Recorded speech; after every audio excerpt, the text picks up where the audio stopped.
Yeah, they're great. We got 2 of them. I love that you could pick the front or the back. That's an interesting way to start the podcast. Oh, wait, you can squirt it. We're talking about these toilets that have built-in. It's not really a bidet. It's more like a butt cleaner, right? Bidets are kind of crude. You ever use a bidet? Is a bidet not a butt cleaner? I thought that's what it was. It is, but it's not good at it.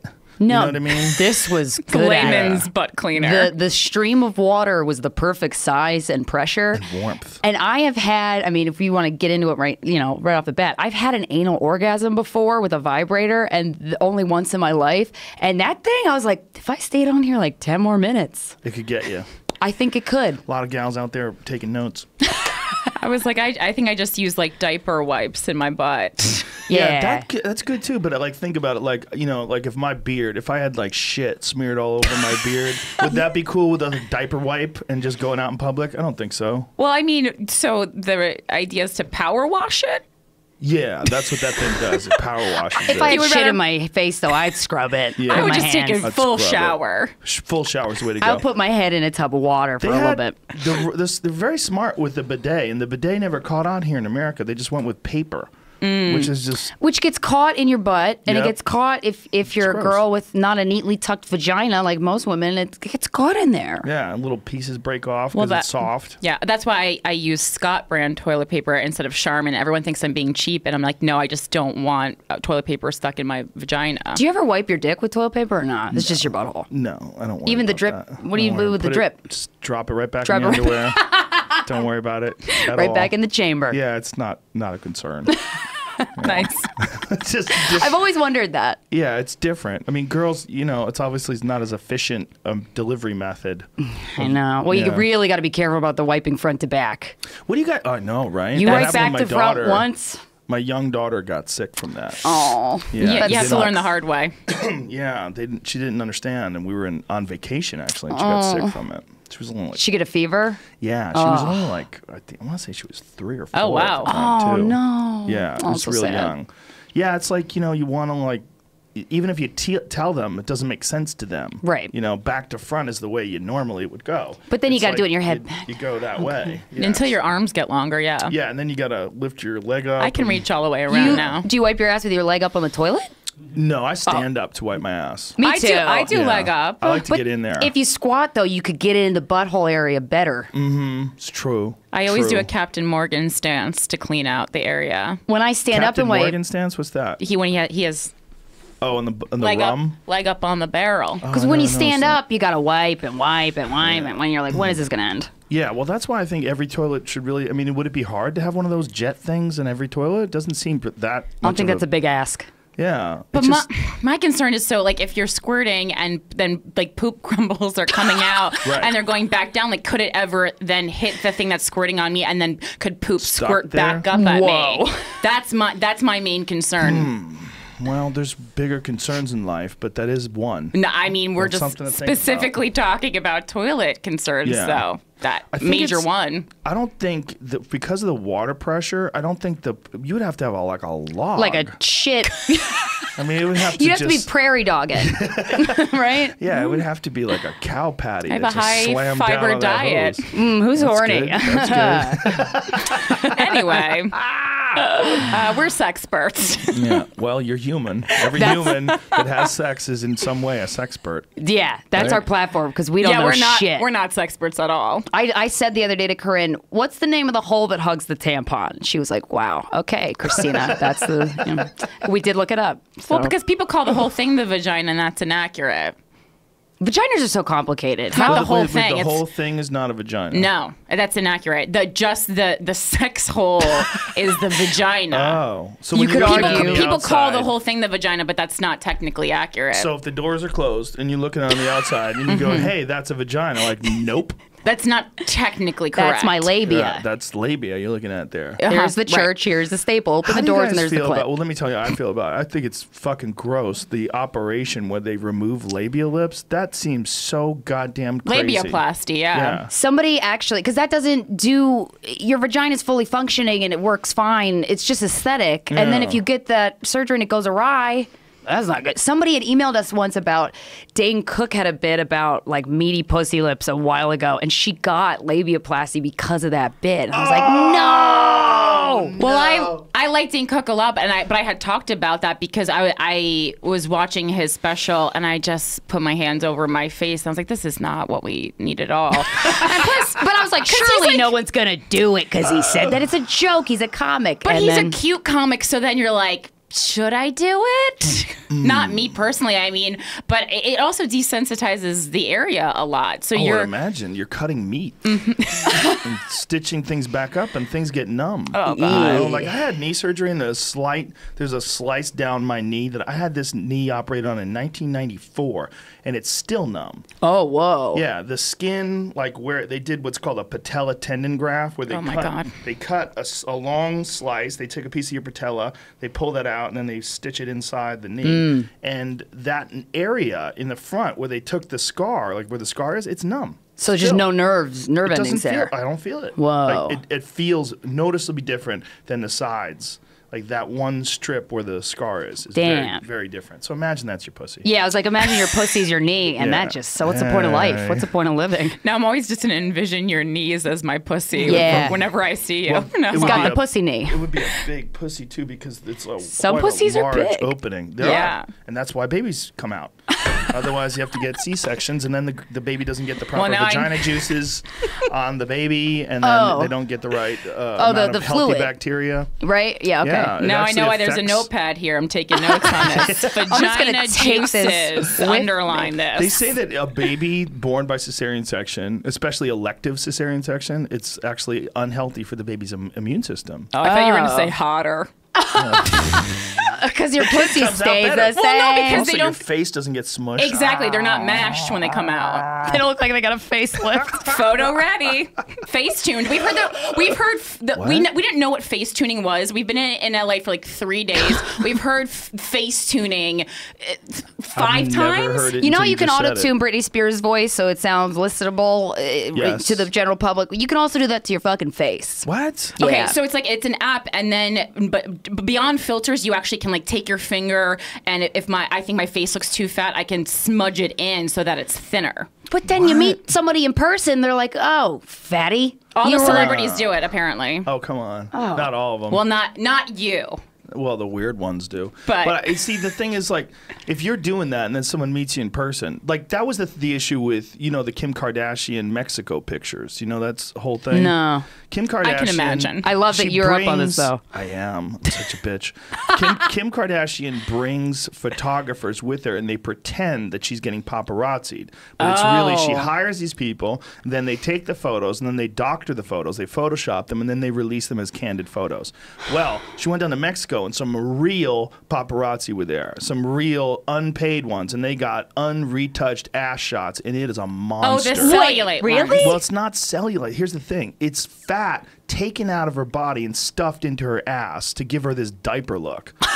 And you don't look like she's wearing a diaper. It's a meat diaper, and you don't realize how gross it looks until you see it in real life. I've seen one of those in real life, and it's chaotic. And I've only seen them with pants on. I haven't seen them naked, but I saw one. I was like, "What in the fuck are you doing to your body?" Whoa. It's chaos because you're sucking fat out of your sides and your inner thigh and all this. Like, look at that. Whoa. What in the fuck is that? What the fuck is that? That's a diaper. And here's I gotta the thing. say, I don't think it looks that bad. Oh, you're crazy. Would you still? Find the Mexico pictures because there was paparazzi pictures of her walking on the beach. Okay. Ooh. See that's not even the bad ones. This makes me like her more.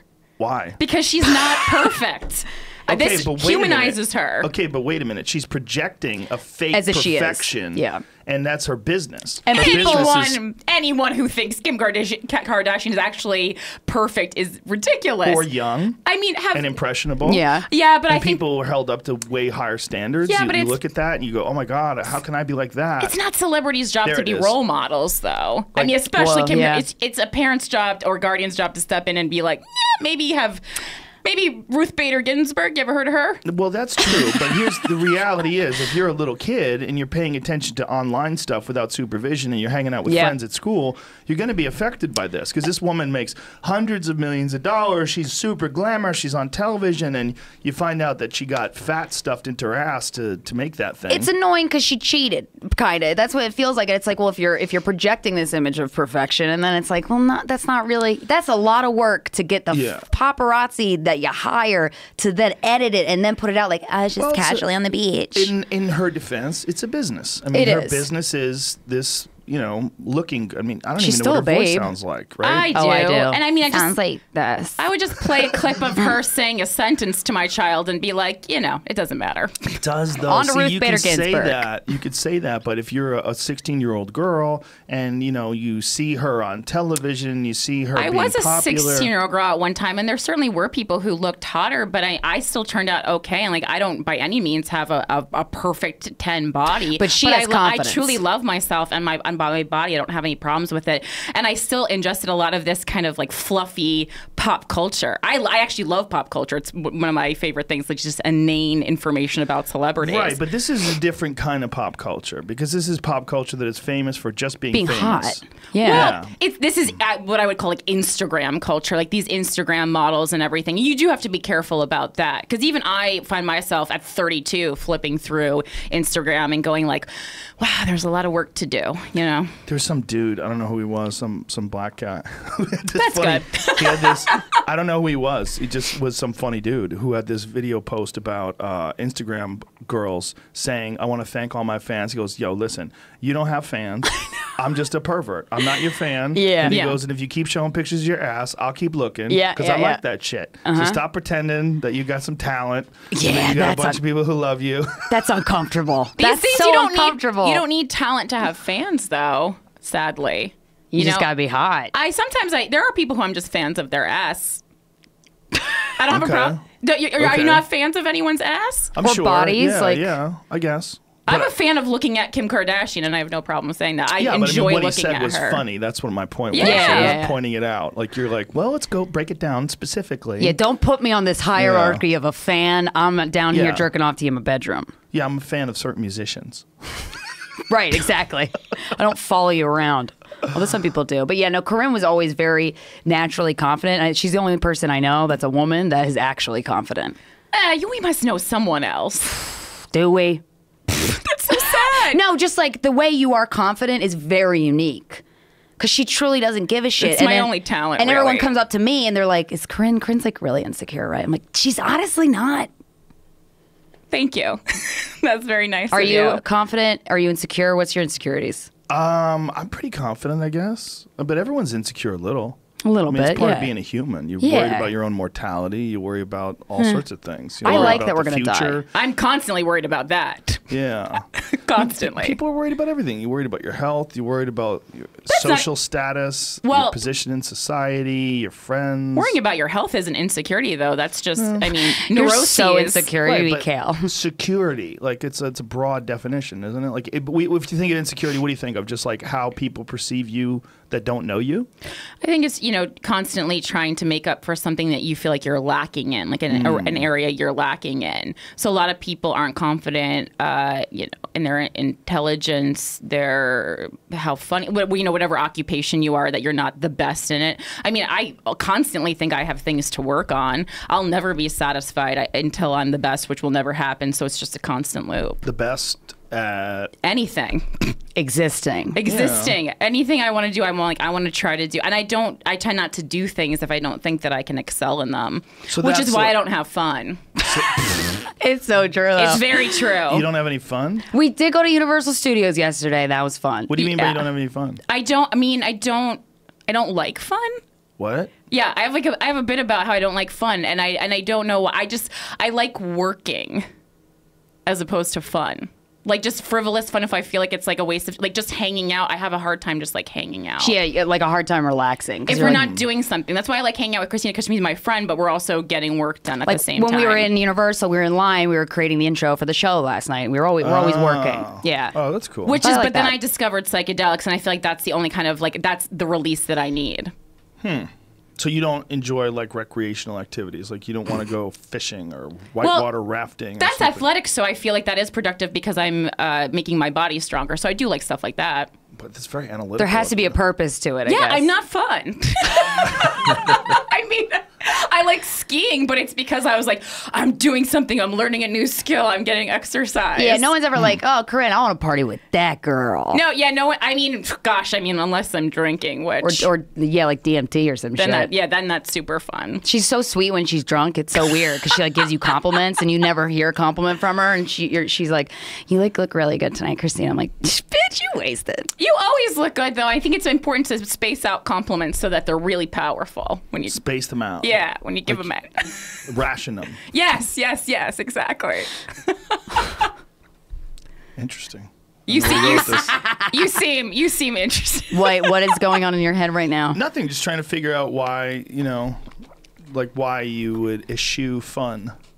Why you would. I mean, it's not a bad thing. It's great that you're going to get more work done. But has it served you well? Yes. Well, I mean, good, then. We're sitting here. Hey. Absolutely. You guys have a great name for a podcast, by the way. Thank you. Thank you. I use you guys as an example all the time. And when you do, people email us, they tweet us, and we go up like 10 positions in the podcast charts. I'm like, God damn. I know my manager was like, the Rogan bump. I was yeah, like, yeah, so cool. Thank you. Well, I use you guys as a great example of people that didn't have like a big social media profile or you weren't on big TV shows, but or your any podcast TV shows. shot up because it's good. Yeah. Because it's fun. Like I like how you guys banter with each other too. You almost finish each other's sentences and you almost talk over each other, but you don't.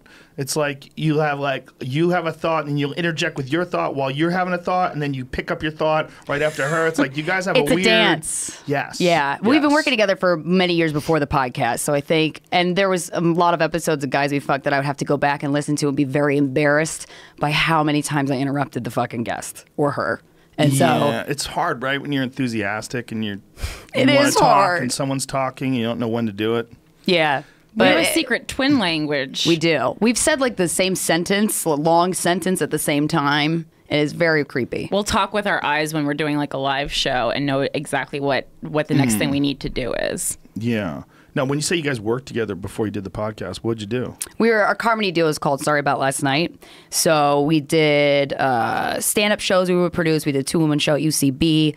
We would do sketches, video sketches, just shit, anything we thought was funny. And this was one of the impetus for the podcast was a breakup. Corinne got dumped in a Panera Bread. And it was like the worst I've ever seen anybody handle a breakup meeting. Like it really took a toll on her. And was not good. She doesn't show a lot of emotion, so like to see her cry, I was like, oh shit. And then one day she texted me, she's like, we should just interview every guy we've ever fucked. We'll do it on a podcast, we'll just call it Guys We Fucked. And I was like, yeah, actually, that's good. So there. I like how you call it an anti-slut shaming podcast too. That was that's what that was my addition. That needs to stop.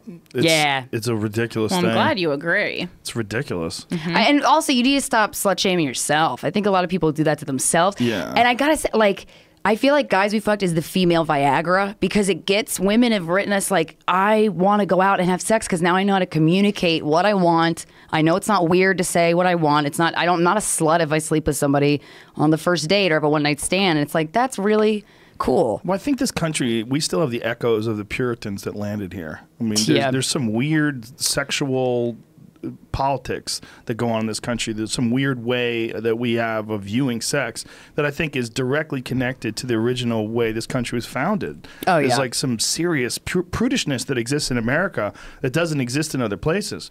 And some people think it's a good thing because they think that we get more work done because of it, that our society is more geared towards productivity and getting ahead as opposed to some societies that don't.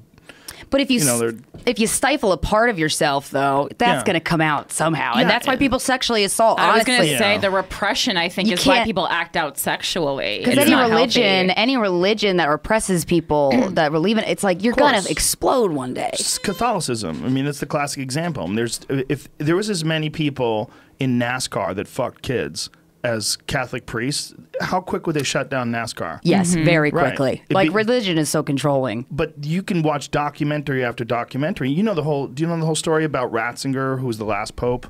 He was wanted for crimes against humanity. I mean, this guy literally cannot leave Rome. If he goes to certain places, he could be tried for crimes against humanity. What he did when he was a bishop or whatever the fuck the position they call, he was taking priests that were molesting kids and covering it up and moving them to another parish. He moved one priest to a place where he molested 100 deaf kids. Oh, God damn. Yeah. And this was 100% factual, proven, non-speculative. I mean, he's responsible for moving these people. And the number of Catholic priests, I mean, first of all, there's got to be some Catholic priests out there who are wonderful people, and I'm sorry you get lumped into this. But the sheer number of Catholic priests that have been involved in molesting kids, it's fucking stunning. It's terrifying. Yeah, we had a guy emailed us that was in Boston and was molested by one of the priests, and he got interviewed by that breaking piece about them. We get one thing I've learned from doing Guys We Fucked though that really surprised me. I feel like 85% of the population has either been molested as children or raped or sexually assaulted in some way, like some big way, not just like groping. Yeah. And I had no idea it was that common. And then I thought back, I'm like, shit. One time I went to this doctor because I had to get blood work, so I picked a general doctor, and he was like, it was this old man. He's like, I'm gonna give you a breast exam. I was like, huh, okay. And then he went real slow with it. And then I left. I put my shirt back on, and I left the doctor's office, and I was walking home, and I was like, wait a second. Oh, God damn it. I was I was like, how did I let that slide? Yeah. Fuck. Yeah. And then I turned into a bit. I was like, you ever been sexually assaulted, but you didn't realize it until afterwards? And then you're Krystyna, like, fuck. Well, there's been a series of doctors that have been arrested for drugging their patients and then molesting them while they're under with hidden cameras. Like some patients had suspected it, and so they had done an investigation and put hidden cameras and caught the doctors feeling them out. Even caught doctors having sex with patients. Oh. While they were under. Yeah. These are things that I maybe just didn't need to know. No, there's some fucking creeps out there. People are. I mean, I know because you're from Jersey as well, right? I was born there, but I only lived there till I was 7. Oh, okay. Because I was like, my grandfather was in the hospital for cancer when that angel of death. I don't know if you heard about this doctor that was coming around like killing people, and we're pretty sure that's what happened. To your Killed grandpa? your grandfather? He died like pretty abruptly, and it's like I don't know. It's like I'm actually. My mom's gonna kill me. I'm like revealing it here, but she had said something to me privately, and I guess it was just too upsetting. You can't trust anybody is the main thing. Damn. It's not that you can't trust anybody. It's like you're gonna run into so many people that if just like we were talking before the podcast started about social media, about like 1 out of 10. If you have 9 people that are awesome and then 1 out of 10 is just a fucking creep, you get upset. Yeah. Like, God damn it. It makes That's you the one want to that sticks stay with you. off. Now think about running into people. How many hundreds of people you run into? All it takes is one creep. And so it's not that you can't trust people. It's just like you're going to run into a certain amount of creeps just based on the numbers. Yeah. Yeah. Because the majority of people are not sexual predators, are not giant pieces of shit, but the ones that are really stick out. I think what you're talking about too is big too about the suppression. I think the suppression, any sort of suppression of desires, it fosters that sort of creepy behavior. Yep. It builds up and it looks for some sort of an outlet, and that outlet comes out in really weird ways. Like I have a friend, well, Jim Norton.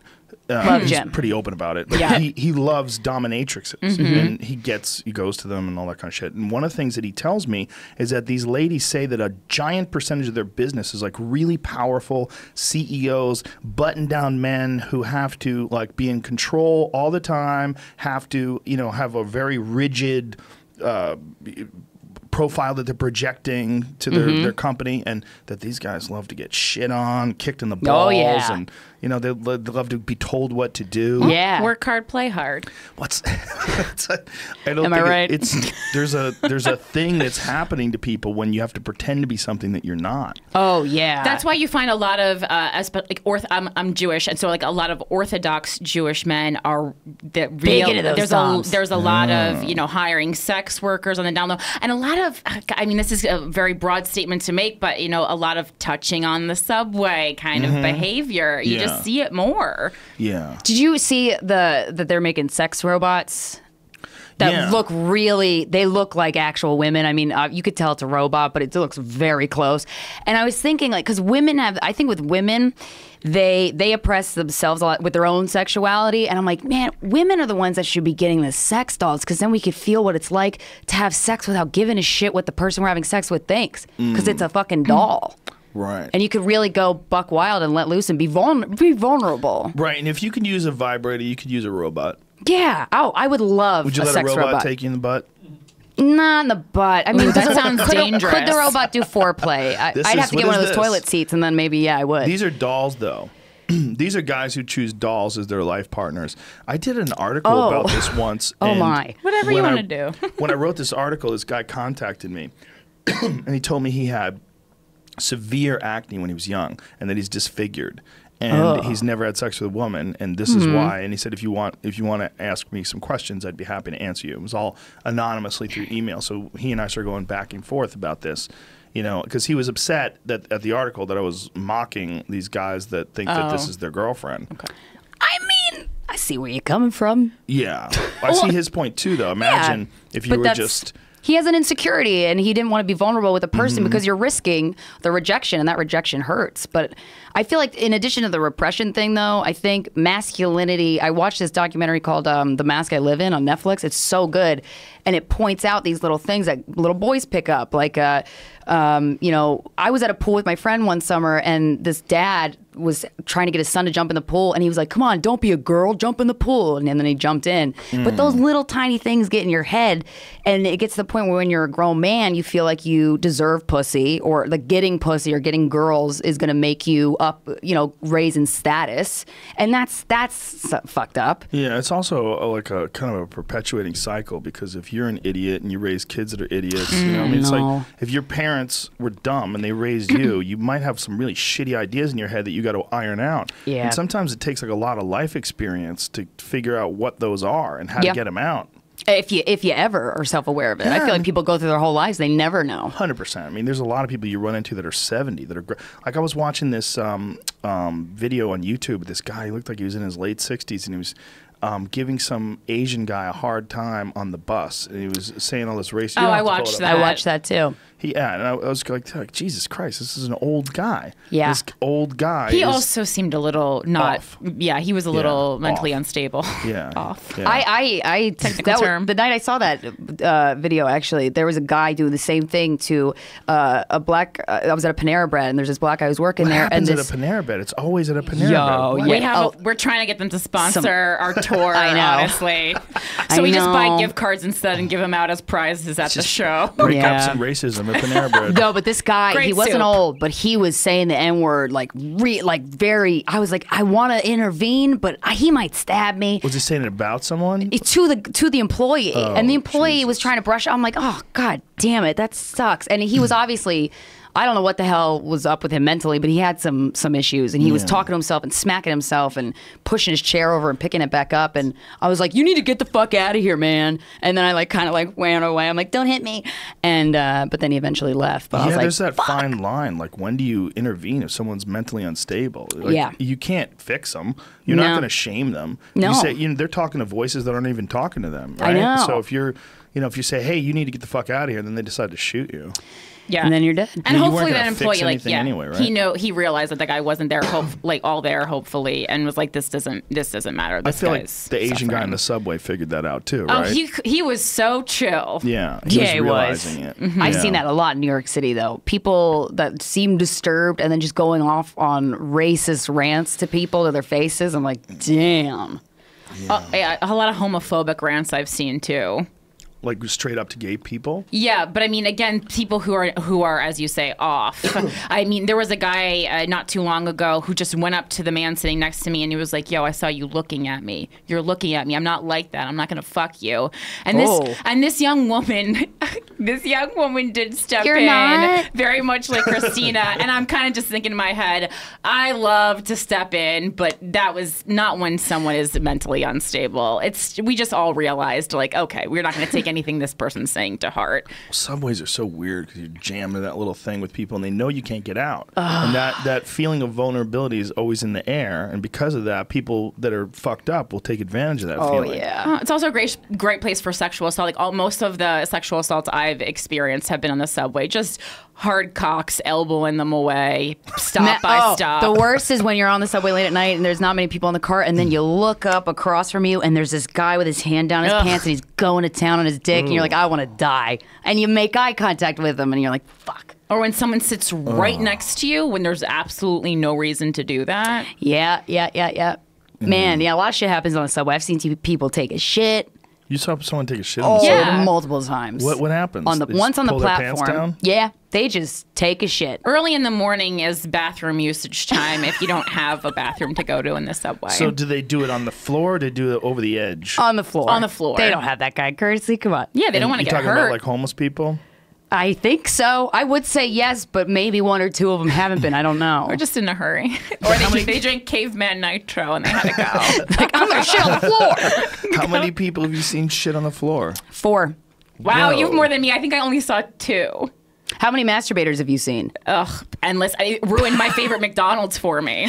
One time it ruined an audition. This guy had like he had like elephantitis of the dick. And his dick, he had sweatpants on, but it was like it was like the size of that wooden box in his Whoa. pants. And I'm like, no way. And then he was like, I'm like, oh no. Totally fucked up the audition. In the pants or out of the pants? In the pants, but his hands were outside of the pants. So it might not have been real. I don't know. He was cradling it. He was cradling like those it. Hulk fists that Was people it put real? on? He was just doing a little jokey joke, so everyone thought he had a hard, big cock. Maybe he's one of those YouTube pranksters. Like that was his thing. Hey, if he was, great prankster. Really thought. Fucked you up for a couple Yeah, years. fucked me up for a while. It was just Sal from Impractical Jokers. Oh, In yeah. prosthetics. Do you know that San Francisco, they have such a problem with people shitting on the streets? They have an app. They have an app where you could find out where the human shit is and report it so you could avoid it. Yeah, they have like piles of human shit. Oh my God. San Francisco is super duper liberal, almost to the point where they're like, they've created They're like, an let issue. it be there. They want to shit. Well, it's like they're just super open-minded lefties. That's where we invited the homeless man in Yeah. San Francisco to do karaoke with us. Oh, but it was the best night ever. My at brother that. lives there, and he was like, "Stop doing that." Is that where all the That's the poop shit is? map. Why is the rent so expensive there then? Well, I think they're trying to combat that by shitting on the streets. That's a good tactic. Get It the might be. elites to But shit on that's the all street. poo areas that have been Oh my documented. God. See, there's like I'm Human sure it's wasteland. got to be near the Tenderloin, right? That's probably where a lot of people do their shitting. Oh my god. That- I love San Francisco, by the way, but one of the things about them is that they're so progressive. They're so hard left, that they just tolerate Shit on the homeless people streets.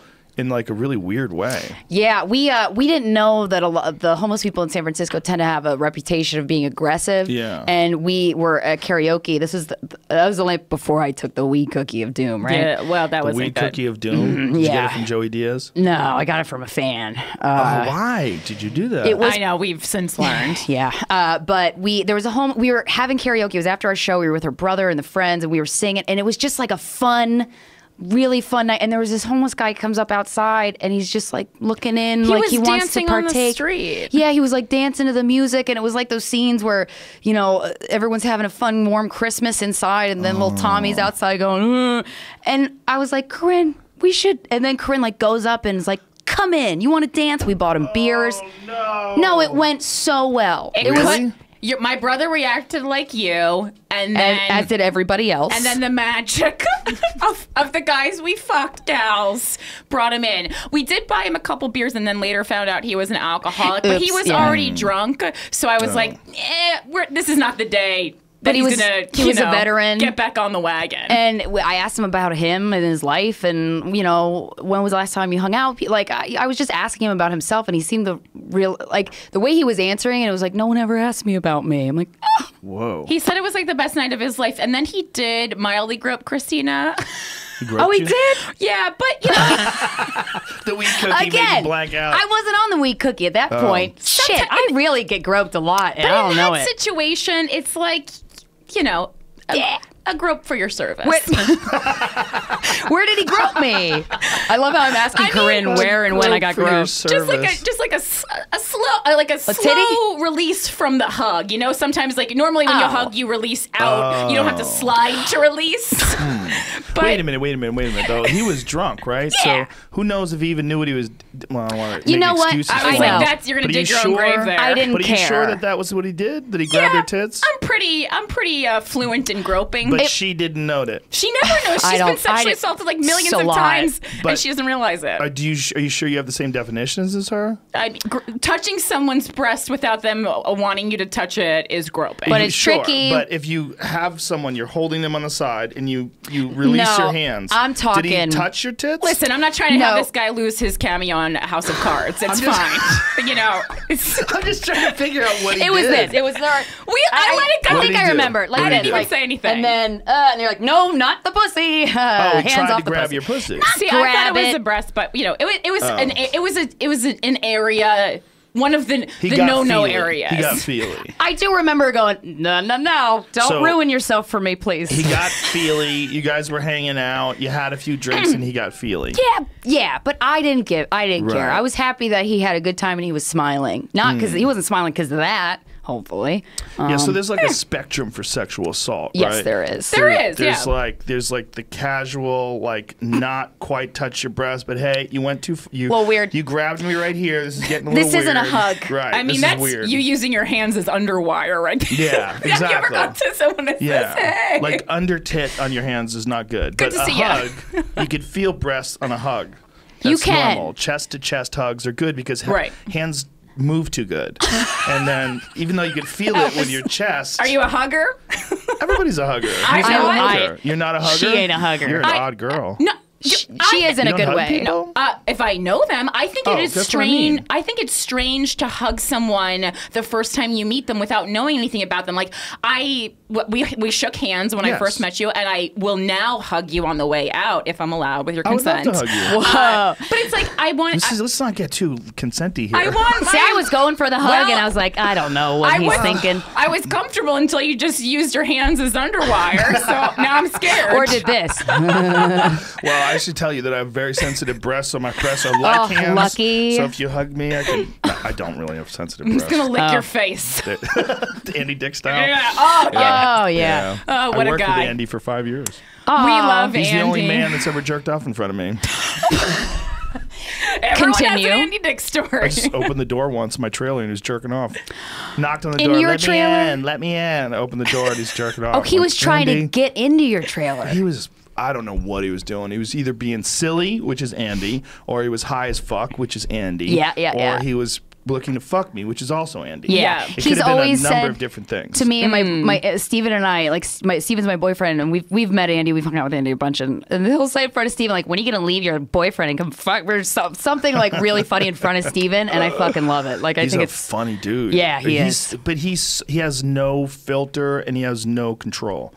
And he wants to sometimes, and like he'll go on, like he did my podcast once, and he was talking about being sober. He's like, I'm sober now, I'm really happy. I go, so you gonna stay sober? He goes, I don't know. And I go, really? We'll just have to see how it plays out. It was, but it was also one of those things where you understand his mindset is not, like he's embraced his lack of control in some sort of strange way. Instead of like trying to reformulate the way he views the parameters that he establishes for him to have a healthy, happy life. Because he was living in his ex-wife's shed. He had a podcast called Shed Life or something like that. Yeah. Hey, turn it into a comedy thing, you know? Turn your shit The into... Shed Show. That's what he called it. The Shed funny. Show. His programming is great. Did you also remember he had that reality TV show called The Assistant, which is to this day one of the funniest things I've ever seen. Oh, that's right. Where he like abused potential assistants.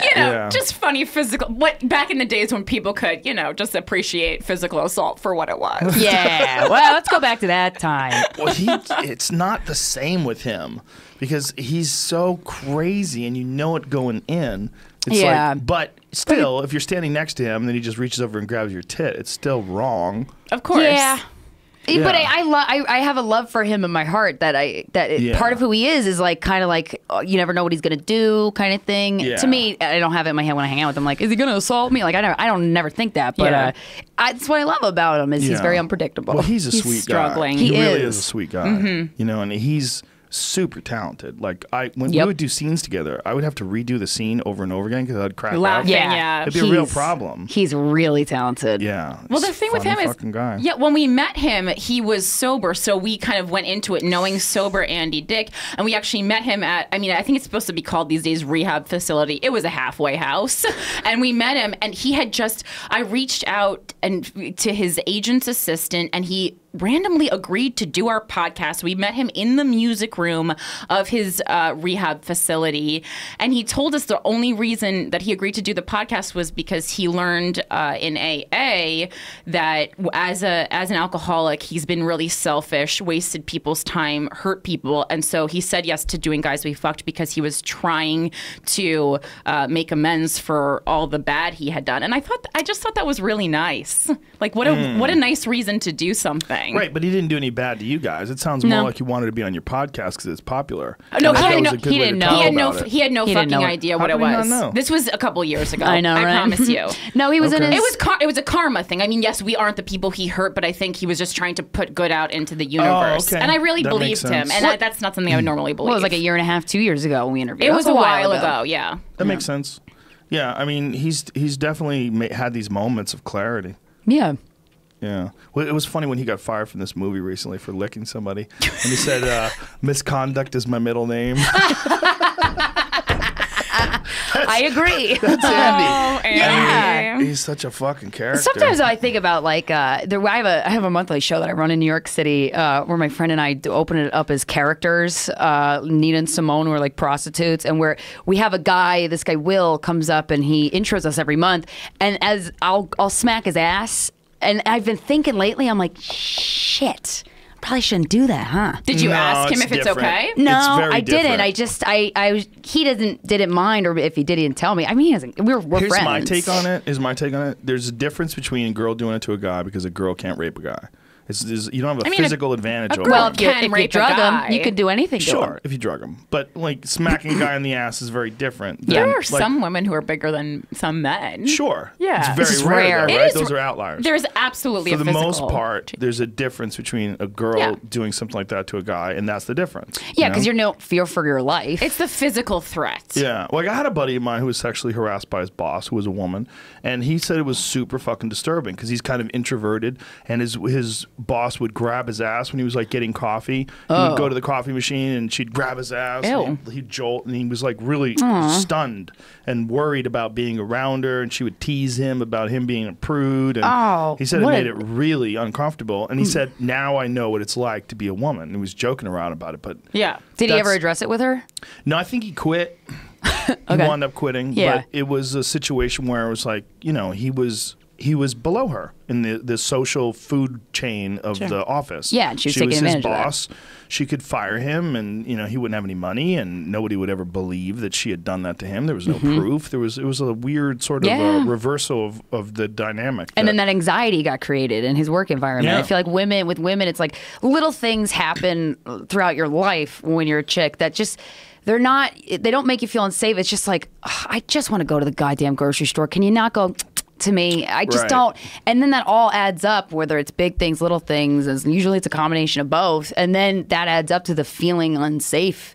And then you hear stories, and then you're like, oh, fuck. Well, the Cosby thing freaked so many fucking people out, but I know a bunch of girls who've been drugged. I know a bunch of girls who have been at a bar and then had a drink that someone gave them, and then all of a sudden their legs start giving out. And they don't know what's going on. I've been roofied as far as roofied. You've been roofied? Yes. Mm-hmm. It ended there though, but yeah. When did this because happen? I somehow got, my friends were with me. It was at my own birthday party maybe when I was like 25 in that area, 24, 25. And I was pushed in, my friends pushed me in a cab because they just thought I was like blackout drunk, but I really had been roofied. That person since committed suicide. Yeah. So I'm not. The person who roofied you? Yeah, I'm not mad. I knew who it was. I'm not mad about it. People are like, aren't you angry? I'm like, no, that person had demons so much bigger than me getting roofied. And I'm so thankful that nothing happened to me. Like, I feel, honestly, that's what being a woman, that when you get roofied and feel lucky. You don't get raped, I feel lucky. And that's being a woman. Yep. It's weird to feel lucky that I've never been raped. It is. We both feel really lucky. Because we hear about it. I mean, now the public is hearing about it, how often it happens in Hollywood, which a lot of us already knew. But it happens in every economic status, every class of people, every age. It happens so much. I mean, it's to the point where a couple times on our podcast, I've said, statistically, there has to be rapists listening to us. Somebody listening to us has raped somebody. And I'm so fucking sick of hearing I hear from the victims all goddamn day, and it doesn't help me get to the bottom of why this is happening. And so I'm like, if you're a rapist, make a fake email and email us, because help me understand this, because I think about it all the time, because we are constantly getting really horrible, heartbreaking emails about it. And we've had a couple of guys email us. One guy he said he was really sick and tired of seeing other men be douchebags to women, lie to women, and then they get laid. And by the time he turned 30, he said he broke, and he started putting ads out on Craigslist and then would rape the women, and he still does it. But I'm like, the problem there is you felt entitled to a woman, okay? Because he was acting like an asshole. That has nothing to do with you. So I think that entitlement thing is an important building block in why people do this. Well, one thing that does happen, and I've seen with men as they get older, is they start to associate women with pain because they get rejected. And because they try to hit on girls and they get shit on and they get rejected and they get angry. And then there's this antagonistic relationship between women and them. They look at women as the enemy. And then they look at women as the cause of emotional pain. And then they start to insult them and say nasty shit to them. I've seen it. I've seen it happen with guys where they start off kind of like carefree, and then as they get into their 30s, and then they start getting more shitty, and then they get closer to 40. You've seen the arc. I've seen the arc. Yeah, wow. I've seen it in a couple of guys. Are they your friends? No, not anymore. I was going to ask if you've ever talked to them about that, because one thing I think would help is if dudes were like, hey, don't do that. Well, one of the reasons why I'm not friends with one guy in particular is because of an extreme lack of awareness that became more and more apparent as he got older, where you couldn't talk to him about things. And if you can't talk to someone about things, if they're doing something wrong, then they're not going to ever learn. And if they're not going to ever learn and grow, you're always going to have this weird blockade whenever you talk to them. I hate that, yeah. You can't talk to those people. So it's good just you're not friends with it. them, because that's he should learn. Like, hopefully if his friends continue to do that and he's like, wait, why the fuck, where'd everybody go? Some people have deep-seated trenches, these defense mechanisms that they just fall right into every time. And it's almost like they can't stay on the edges. Yeah. And for whatever psychological reason. I mean, I'm not a psychologist. I don't know what's causing it, but there's a lot of men that I think, as time goes on and maybe they're not attractive, maybe they're not successful, maybe it's both, but as time goes on, they get more and more resentful and angry about women. Yeah, sometimes, man, we meet men that are, and it's not often, but you meet them and you're like, you hate women. Dude, you hate women. And a lot of times, I've been doing this lately when we get like shitty things said to us on Twitter. I'll respond back with with a really nice thing to say, like a compliment, and then it'll like break him down and be like, "Oh, that's pretty funny," and I'm like, "Okay," and it's because to me, when I see a man do that, when they do it to me personally, it's hard not to take it personal, but it's not a personal thing. They're projecting. Yeah, but they do that to men too. They do that to me all the time, and they're doing it because they just want to get a reaction out of you. One of the best ways to get a reaction out of you is to make you feel bad. Yeah, that's true. If they say something nice to you, you don't respond, then I just retweeted. Okay, well, let me try. I wanted to be honest. Yeah, and maybe they try. I respond, Joe. Whoa. Thank you. Can't respond to everybody, right? But what when guys do that to you, like what are the flags? Just try to say mean things. Negging. Call you a loser or whatever. There's always someone who's trying to push a button. Jeez. I mean, but why do they do that? This is the only reason. Because they're losers. There's no one who's like a happy, fulfilled person who hates on Twitter. Just who has the time to do that? Exactly. You're not doing anything with your life. Go outside. Maybe you have I'm going to dedicate 5 minutes a day to being a cunt. I'm just going to go online. I'm going to shit on people. It's and then I'm cunt going to go. time. And then after cunt time's over, I'm going to just go water the garden and be nice to everybody. That might be very cathartic. Pet puppies. You wouldn't do it. Though. People need to squeeze in some cunt time in their day.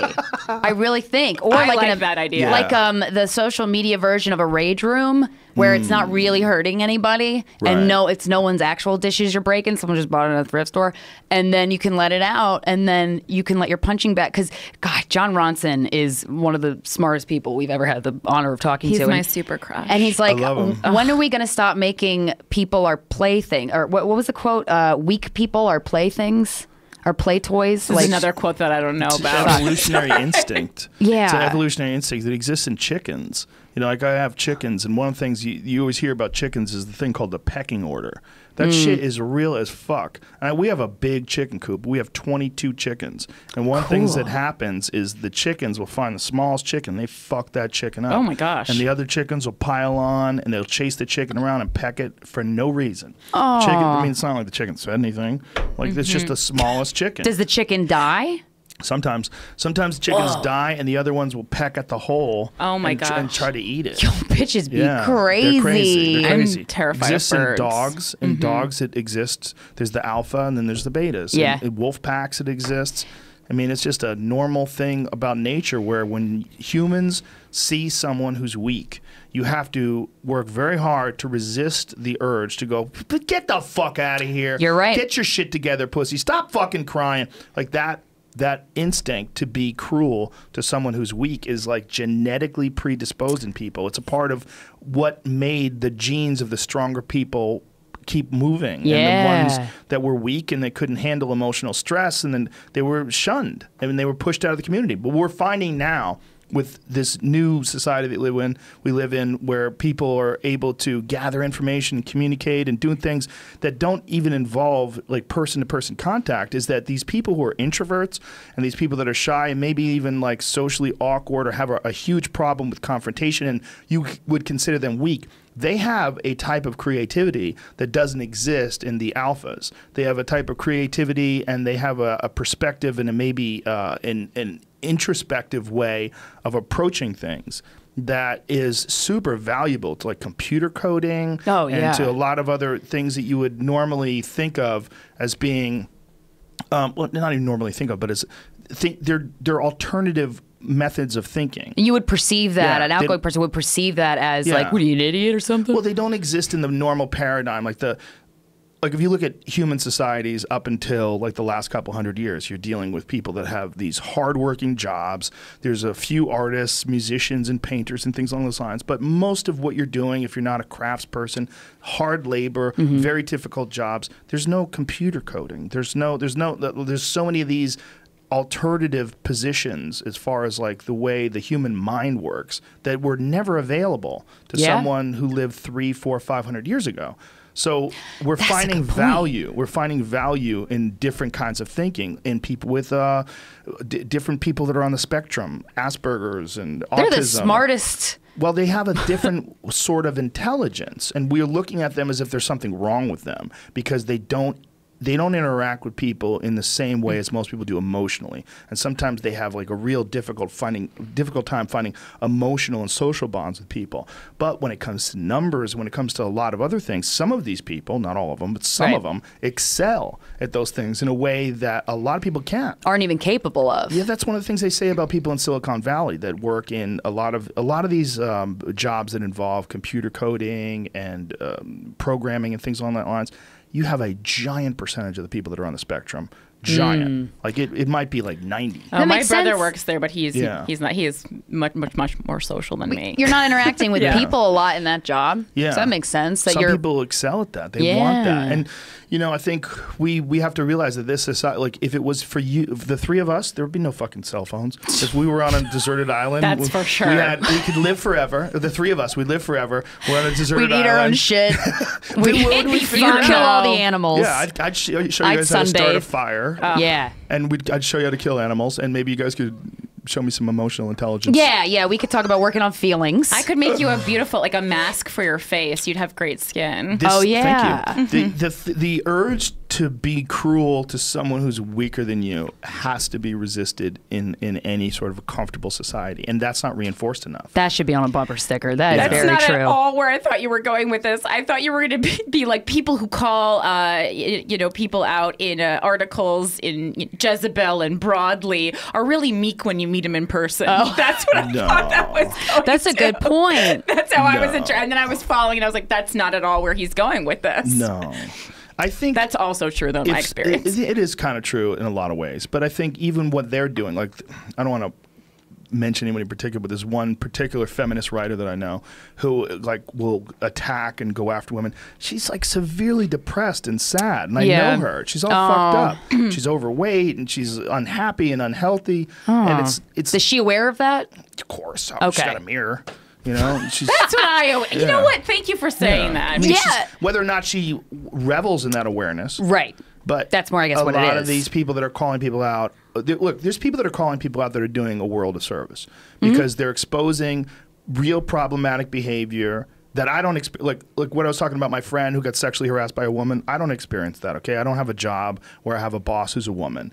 You know, but if I was a woman and I had a boss who was a man who was trying to fuck me all the time, it would be hell. Yeah. You know, what if you're worried you have to be a certain amount of flirtatious with this guy, a certain level, so that you can maintain your position or maybe even like get a job, you know, a better job or a promotion. I mean, that's some real shit. Yeah. I mean, it also plays though too into like, even in comedy, like when Corinne and I started comedy, I'm like, okay, I first made friends with older male comics because it was easier. Because it's not that we wanted to fuck each other, but I at least had some currency in the flirting. Right. Like there was currency in that. Like no, you can be friendly with them, and they would enjoy that, and they would talk to you. Yeah, you just need to find people who are willing to give you the time of day, and a lot of times, like it's because they want to look at you. So you're just like, but it's in a way that's not creepy. They don't cross a line. It's just like we kind of are a little flirty, and that's okay. You're just using each other. They're using you to feel good and young and sexual, and you're using them to get comedy pro tips. Yeah, and none of us are being assholes to each other. I mean, obviously we're talking about a bunch of different exchanges, but it doesn't always have to be negative either. Yeah. You can just be friendly with each other. Yeah. You know, like the last time I dated a female comedian, we were both 21. You know, and it was when I was in Boston, and I was like, this is a terrible idea. Yeah, I was gonna say, sounds like we're both fucking crazy. Sounds like the beginning of a bad rom-com. It doesn't work, but I think one of the things that we can work. I date a comedian. Well, Tom Segura and Christina Pazitsky are like super happy, and they're both really funny. And Bonnie and Rich. Yeah, that's I good. love them. Oh my god. Natasha and Moshe. They are a great couple. We found 3 out of thousands and thousands Corinne of failed Fisher interactions. and James Myers. Yeah, that's a good one as well. Sometimes it works. Sometimes it works. I mean, look, I hate absolutes, right? I hate never do this or never do that unless you're saying like never eat babies, right? That's a good absolute to have. That's a good one. Wait, note time. But like also too with the flirting thing, I'm more comfortable. There was a time where I look back, I'm like, I'm not friends with any big female comedians. It's only male because I feel more comfortable going up to the male because I feel like there's something of like I have something to offer. It's only flirting. That's it. We're not gonna. I've been in a relationship as long as I've been doing stand up. So, but if not, I would have probably fucked a lot of comics. But better this way, you know. And but probably now for sure. But when I think of going up don't to owe anybody anything, I know it's great. Well, I just going up to a woman people though. Who are bad at comedy. Not my boyfriend. Your now. boyfriend's good. My boyfriend's good, but you know, in the past, my pussy could book a great open mic. Yeah, it could.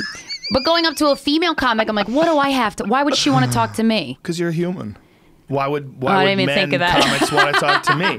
Well, you're looking at yourself as but you're like the shit. Yeah, but I mean, I've been doing stand-up for a long time. I've always had men friends that are comedians. Men friends? And men and women friends that are comedians, Yeah, too. I have friends that are female friends that are comedians a lot, that are on our same level, that started in the same time as us. But like, you know, I remember when I asked Bonnie McFarlane to do the podcast, I was really nervous to approach her. She was super sweet, and she was like, yeah. She's so supportive of other women, constantly retweeting, Bonnie's just awesome. really championing I fucking love women. her. Did you like Women Aren't Funny, her documentary? Yes. Yeah. I liked it a lot. Right? It's so funny. It's really like raw. Like she opened up about a lot of shit. Yeah, you know? I was surprised. Yeah, no, I've known Bonnie forever. We used to have the same manager. Oh, really? Yeah, She's like 1990. Oh, I was like, was it mine? 3 or 4 or some shit like that. A long ass time ago. She's wonderful. She's awesome.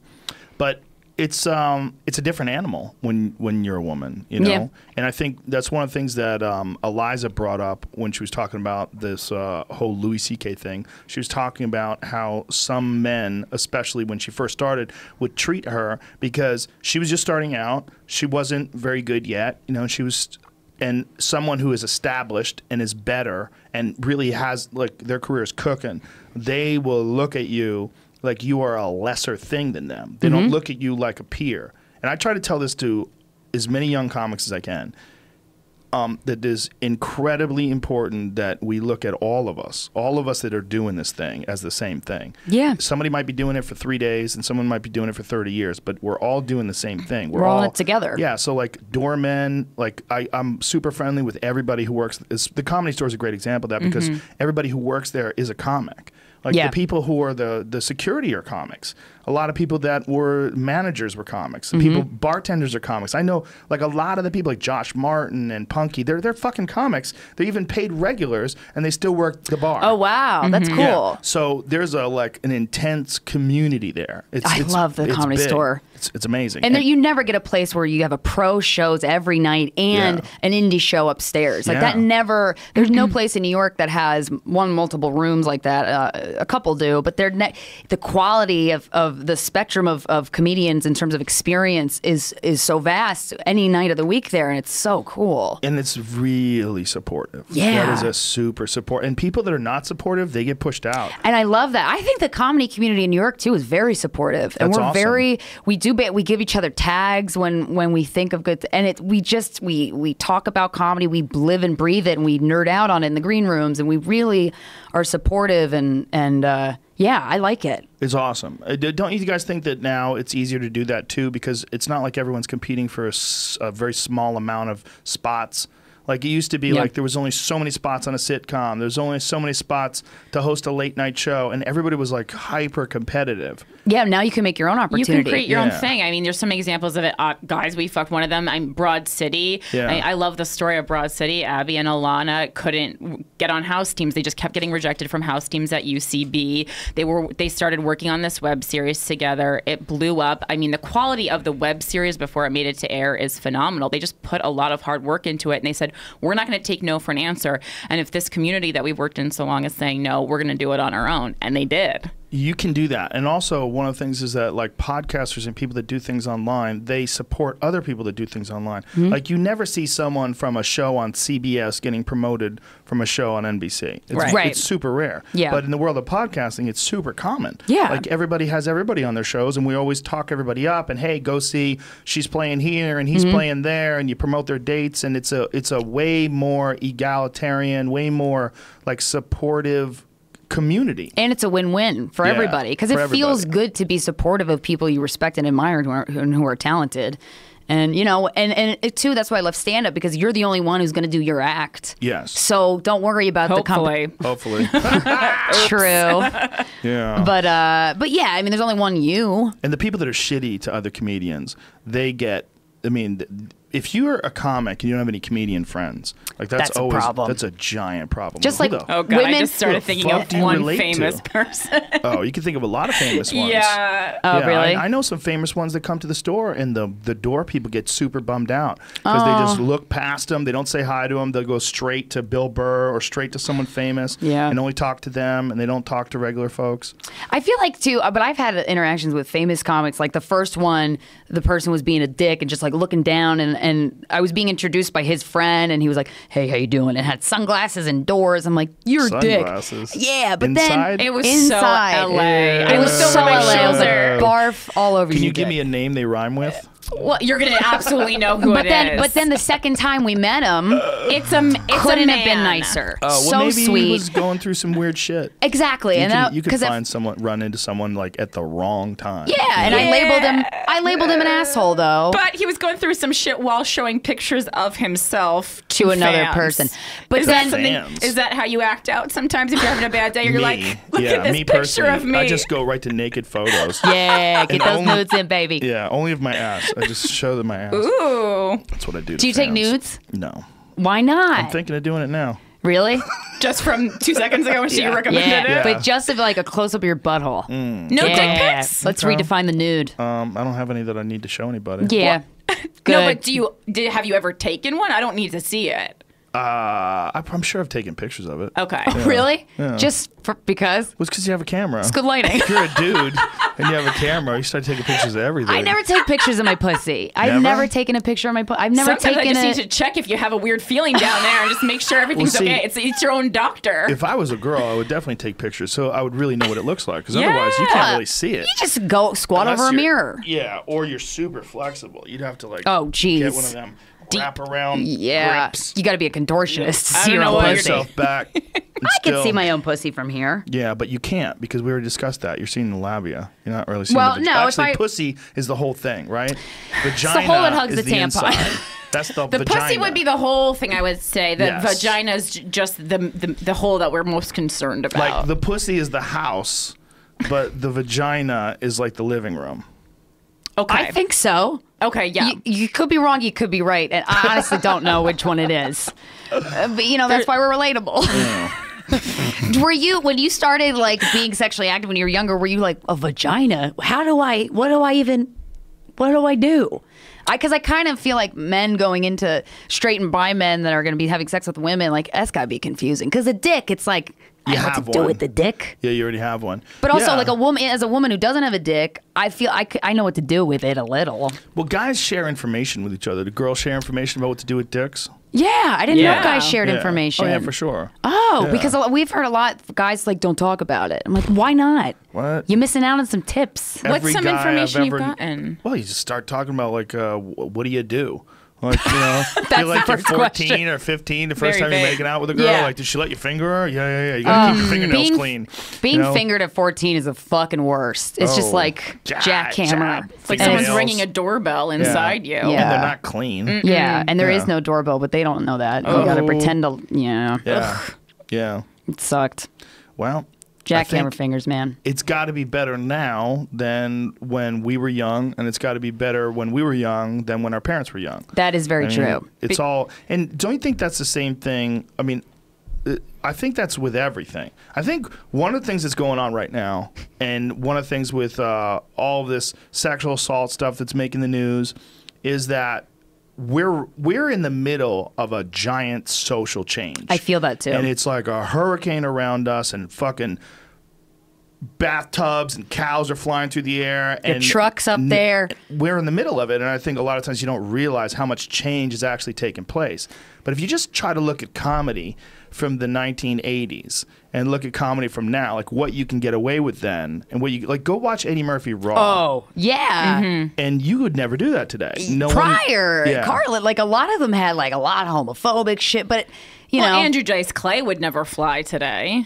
Maybe because He he was still a does. character. I don't know that Is that he? would work. Yeah, Oh, he okay. used to be Andrew Silverstein. You know, Andrew Silverstein he would do straight stand-up, and then he had a bunch of characters he would do. And one of the characters he would do was the Dice Man. And the Dice Man, he'd put Seen the that. jacket on. Oh! That's what and stuck. he would do these nursery rhymes. Yeah, and Mary be had a like- little lamb. Fuck yourself. Yeah, he would just Agreed, light a agreed. cigarette, and Yeah. and then he became the Dice Man. It's like more comfortable to be that guy all the time. Yeah, that's true. That makes sense. It's comfortable being in a character. I'm not. My bits are very.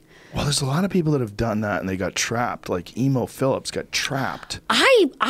Yes, I just watched a documentary, Dying Laughing, I think it was called, and he It's a was on good it. one, yeah. And I'm like, wait, is he like that or not? I can't tell. No, he's not like that. Because I saw him when he stopped doing that. He stopped doing that for a while, and then he went back to it. Bobcat Goldthwait talked to me about it. Like, he talked about it on the podcast. It was really hard for him to stop doing it. Yeah. Because everybody's like, hey, man, do the Yeah. Bobcat thing. He's like, hey, fuck you. Yeah. I'm just a person, just going to do my stand-up. And he's like, for a long time, it was, like, really hard. Oh, that would piss me off. Yeah, because everybody wanted him to go, Yeah, that was yeah. his thing, Yeah. for the longest time.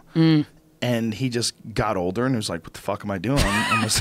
Oops. And it was really funny when he was younger. Yeah, but it worked for him then. He just didn't want to do it anymore. But if you have that character, like if you're in a character all the time, you get stuck. Yeah. Yeah. Yeah, it must be hard to perform and never feel like yourself. Yeah. That's what I like about it. Yeah. And that's why the rejection stings that much more because, like, you're rejecting my soul. Yeah, you're rejecting you Yeah. or what you're presenting. Yeah. Then you really got Yeah. to take a second and think. I think for sure this is a tumultuous time of change. And I think ultimately it's going to be very good. But I think I got some weird ideas on it, though. I really think that one of the things that holds us up is the ability to lie. And I think that that is not forever. I think the ability to lie, like I believe that we are, I don't know how many years away, whether it's 10 or 20, we're 20, whatever it is, years away of some Rosetta Stone of human interaction that takes place electronically.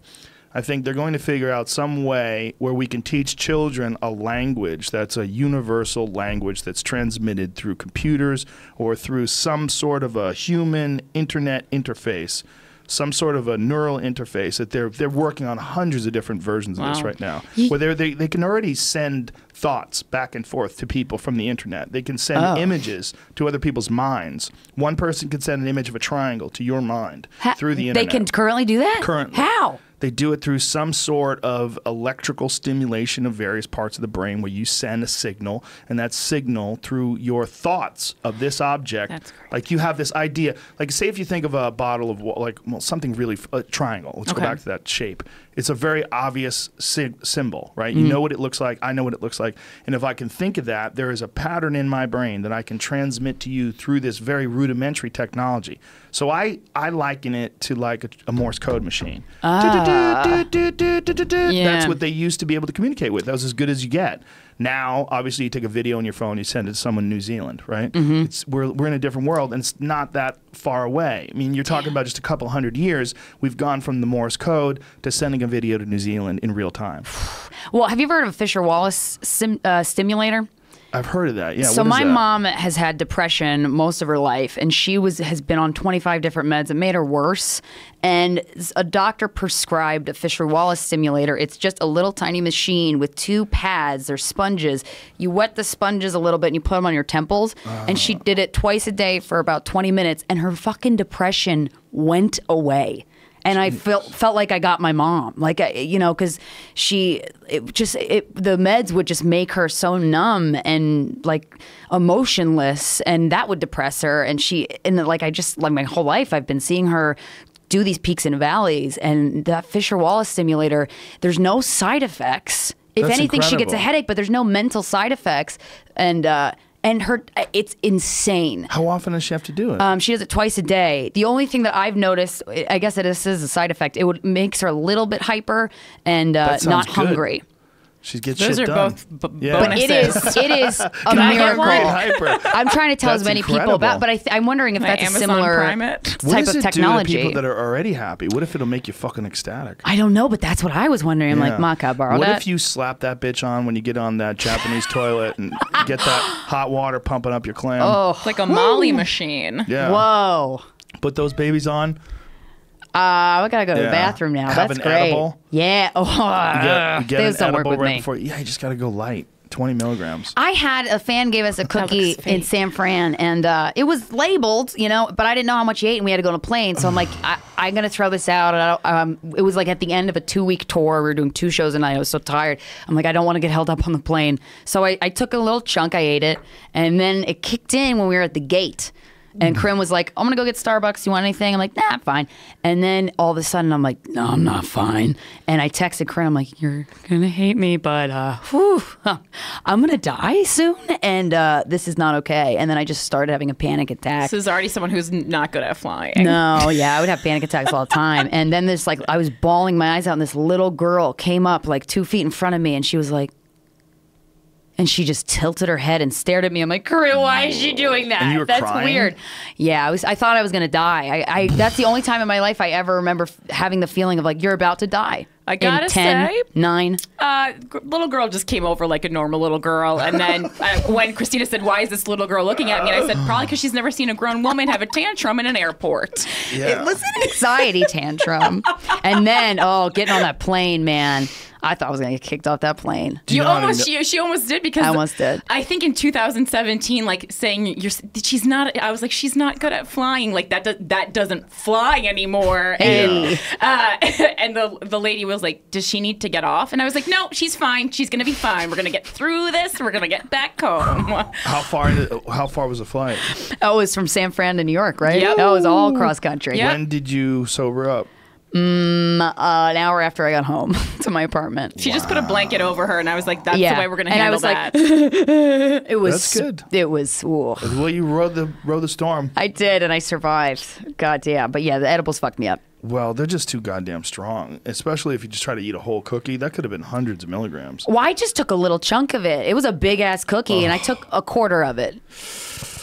But then also, yeah. I mean, drugs just are take a quarter. But that's why I'm scared. Like Corinne does psychedelics. I feel like if you have anxiety, I have a lot of anxiety. Probably not for me.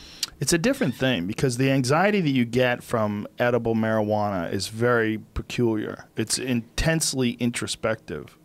I don't love edibles either. I much prefer mushrooms, acid. I did DMT recently. I studied partially using your documentary, so thank you. Oh, congratulations. Thank you. It was very informative. I mean, because that's scary shit. You need to study. Yeah, it's definitely not something you should take frivolously. No, absolutely not. I had it sitting on my table and I studied for like a good 2 months. Watched a lot of stuff on the internet, read a lot about it, talked to people who had done it. What's crazy is it's a natural part of human neurochemistry. That exists, that your brain's making that stuff all the time, and then you can just extract it from 1,000 different plants, and then you take it, smoke it, and then you meet Jesus and aliens and everything. Have you met Jesus / aliens? You meet everything. You meet things that are changing. So whatever the fuck they were a second ago, they're not the same thing a second later.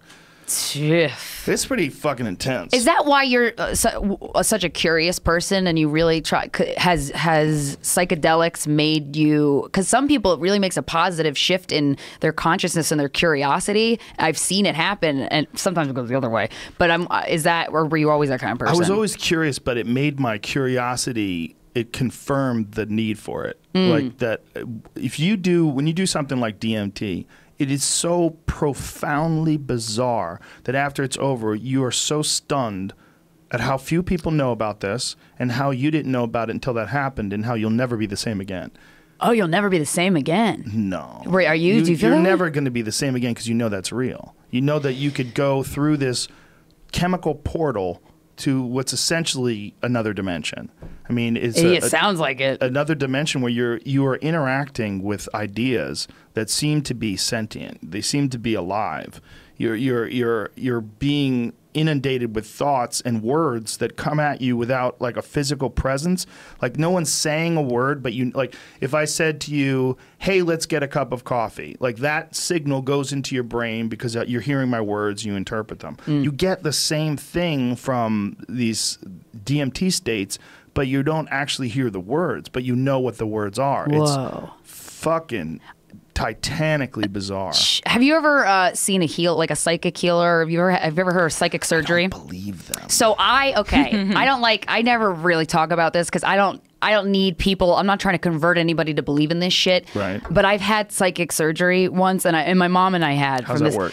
So this guy, his name was Dr. V. And Dr. V. He did. I did have my shirt off. Did you wake up? No. Oh, God, is this another revelation of another sexual assault? No, I was conscious the whole time. But my mom had breast tissue that was really hard in her breast because she had all these surgeries to get little tumors removed. They weren't cancerous, and it really hurt her. Like if you touched her boob, like it would hurt.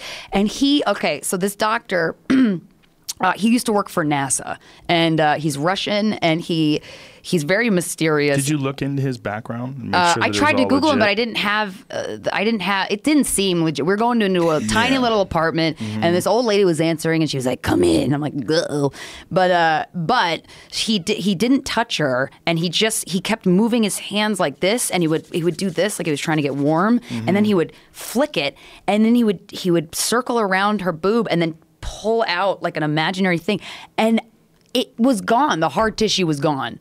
It's the weirdest fucking thing, and he did it to me with my knee. It was the weirdest thing. And I mean, it's like seeing a ghost. Like you're like, I mean, that just happened. That's undeniable. Well, if you believe in it, your body can produce some pretty incredible results. And that's what the power of suggestion is, and that's what placebo effect is. Placebo effect is 100% real. Totally, but I didn't even know that psychic surgery was a thing before he actually did it. But I'm thinking he's not doing anything. He's just getting you convinced that he's doing something, and by him convincing you that he's doing something, you feel some sort of a positive response because your body reacts as if he's done something to you. That's a service in and of itself. Yeah, I mean, I'll take it. It is. It is a service in and of itself, but it's also deceptive. There's a weird thing that people do, like where they, there's a lot of weird healers where they do like Reiki and all this different shit. Oh, yeah. There's no science behind it. It's not real. But if you think that it's doing something to you, you can feel better. What are your feelings on acupuncture? I don't know anything. I don't know. You've never had it? I've had it, but the guy was a quack. Okay, because So it doesn't mean that it's not real. I'm very skeptical. But I was working in that was my like a receptionist at a spa was my day job while pursuing comedy, and there was an acupuncturist there, and I was like, let me try it. Really, I was in a really deep depression, and like the mind body connection. I gotta say, she's an MD. She's not just a person off the street. This woman's an MD, young woman, and it changed my life. And I hate to even say that. I'm embarrassed to even be like, I have an acupuncturist. Well, it seems so hippy dippy. The mind-body connection is a misnomer, right? Because your mind is a part of your body. I mean, it's all one thing. That's why one of the things with people who don't have healthy bodies. I think, yeah. But if you don't have a healthy body, your mind's not going to function at its best. Yeah. You could be a brilliant person with an unhealthy body. Oh, of course. But you will be better if your body functions well. It's not giving you problems. It's not causing you issues. Yeah. It's not like a source of stress and concern. And I think that what these people can do, or there's a lot of different things that are not supported whatsoever by science, and a lot of people that are very scientifically minded, they shun those things, and they think those things have zero benefit, and they also put religion in that group as well. And I think they're very similar in that if you believe in certain things, like there was a thing that article recently by Robert Sapolsky, who is he's he's a professor at Stanford University, and we had him on the podcast. We talked about primates, and he's a really, really fascinating guy. He's got some amazing studies that he's done on baboons and primate behavior. But one of the things he was talking about is the stress-relieving aspect of an actual religious belief. So you could say that if you really do believe that everything is going to be fine because God's looking out for you, that just that alone, whether or not it's real or scientifically verifiable, that proof is not necessary for you to feel good. Yeah, I mean, I choose to be a positive person because that's my survival mechanism. I wouldn't have made it through life without being positive. Positive is one thing, but an actual belief that something is happening to your body that's not scientifically possible, like that someone can rub their hands and pull the bad juju out of your body. Yeah. But if you believe that, though, just the belief in that can trigger a lot of human neurochemistry that literally will make you feel better. That's true. I can now, after that experience, that was a couple years ago, I can, if I like lay on my bed and meditate, I don't really do that because I don't have time, but I can, if I think really hard, I can make certain parts of my body like have those pins and needle feeling. Which I'm like, that's cool. You should make the time. You probably do have the time. It's kind of cool. Yeah, but it's weird. Like people worry about like the discipline of doing something like that. Like it gets them concerned. Like I don't have time for that, and they pushed it off because there's there's a weird way that human beings are programmed that we avoid certain types of strenuous activity, avoid getting up early when you know you should. There's a lot of things that we do where we go towards comfort and away from these uncomfortable feelings. And some of those uncomfortable feelings are just sitting alone, meditating, just sitting alone, concentrating on your breath for 20 minutes a day. Yeah. There's big benefits to that. But and then you get down on yourself, and then that's stress, and then you're like, well, I'm just a piece of shit, and then you're in your room all day, and you're like, well, fuck that. Then you go on the internet, and then you stay in your room for another week. And then you read some bad comments. And then you just masturbate with your tears. Not read the comments. That's the key to life, not reading the comments. Do you give a shit about the comments? No. I don't read them. Yeah. I mean, I very rarely will like glance through like really quickly, but if I do it once a day, it's rare. Oh, yeah. Well, sometimes I want to get pissed off, and then sometimes we just make fun of it because it's hilarious. We've had like men's rights activists write articles about us, like calling us cum dumpsters. I love that because I didn't know the phrase cum dumpster. Oh, I did. Before. How'd you make it to this part of life? I don't know. But How did you get this far? It felt like a gift. I liked it. Cum dumpster? The first sentence in our book is, "Are you a degenerate cum dumpster, unworthy of love and affection?" Is that what somebody called you? Unworthy of love and affection? No, that we said that. Oh. We yes-anded his cum dumpster. If he said it, that's hilarious. If he said that would have made it even better because then you would know like how broken a person is to say something like that to you. But we had an inkling that he was we read the whole article and laughed. Suspicions. Yeah, it was fun. But that's how, like, to me, that's the best feeling of like taking control of the situation by reading it and then roasting them. Because humor and intelligence is far greater than insulting people. You guys don't say mean shit about men. I mean, you're pretty honest. Yeah, but you're not like meaner than anyone else. Well, you're not negative. You're not like anti-men women. I mean, you rightly call people out for shit that they've done that's fucked up. Yeah, but you guys aren't We love men. haters. The show is called It's Guys, called Guys We Fucked. Yeah, it's not like guys we spit on. Yeah, we love guys we kicked in the dick. I love having sex with men. I like how you guys say it too. Guys we fucked. Yeah, it's fun to say it that way. It's a fun podcast. But Powerful. our definition of feminism is women can be pieces of shit too. Yeah, it is. And I think that for men, I think it's a good thing to be able to listen to women talk unfiltered. And I don't think, and guys avoid that. Like, I don't want to hear what these bitches have to say.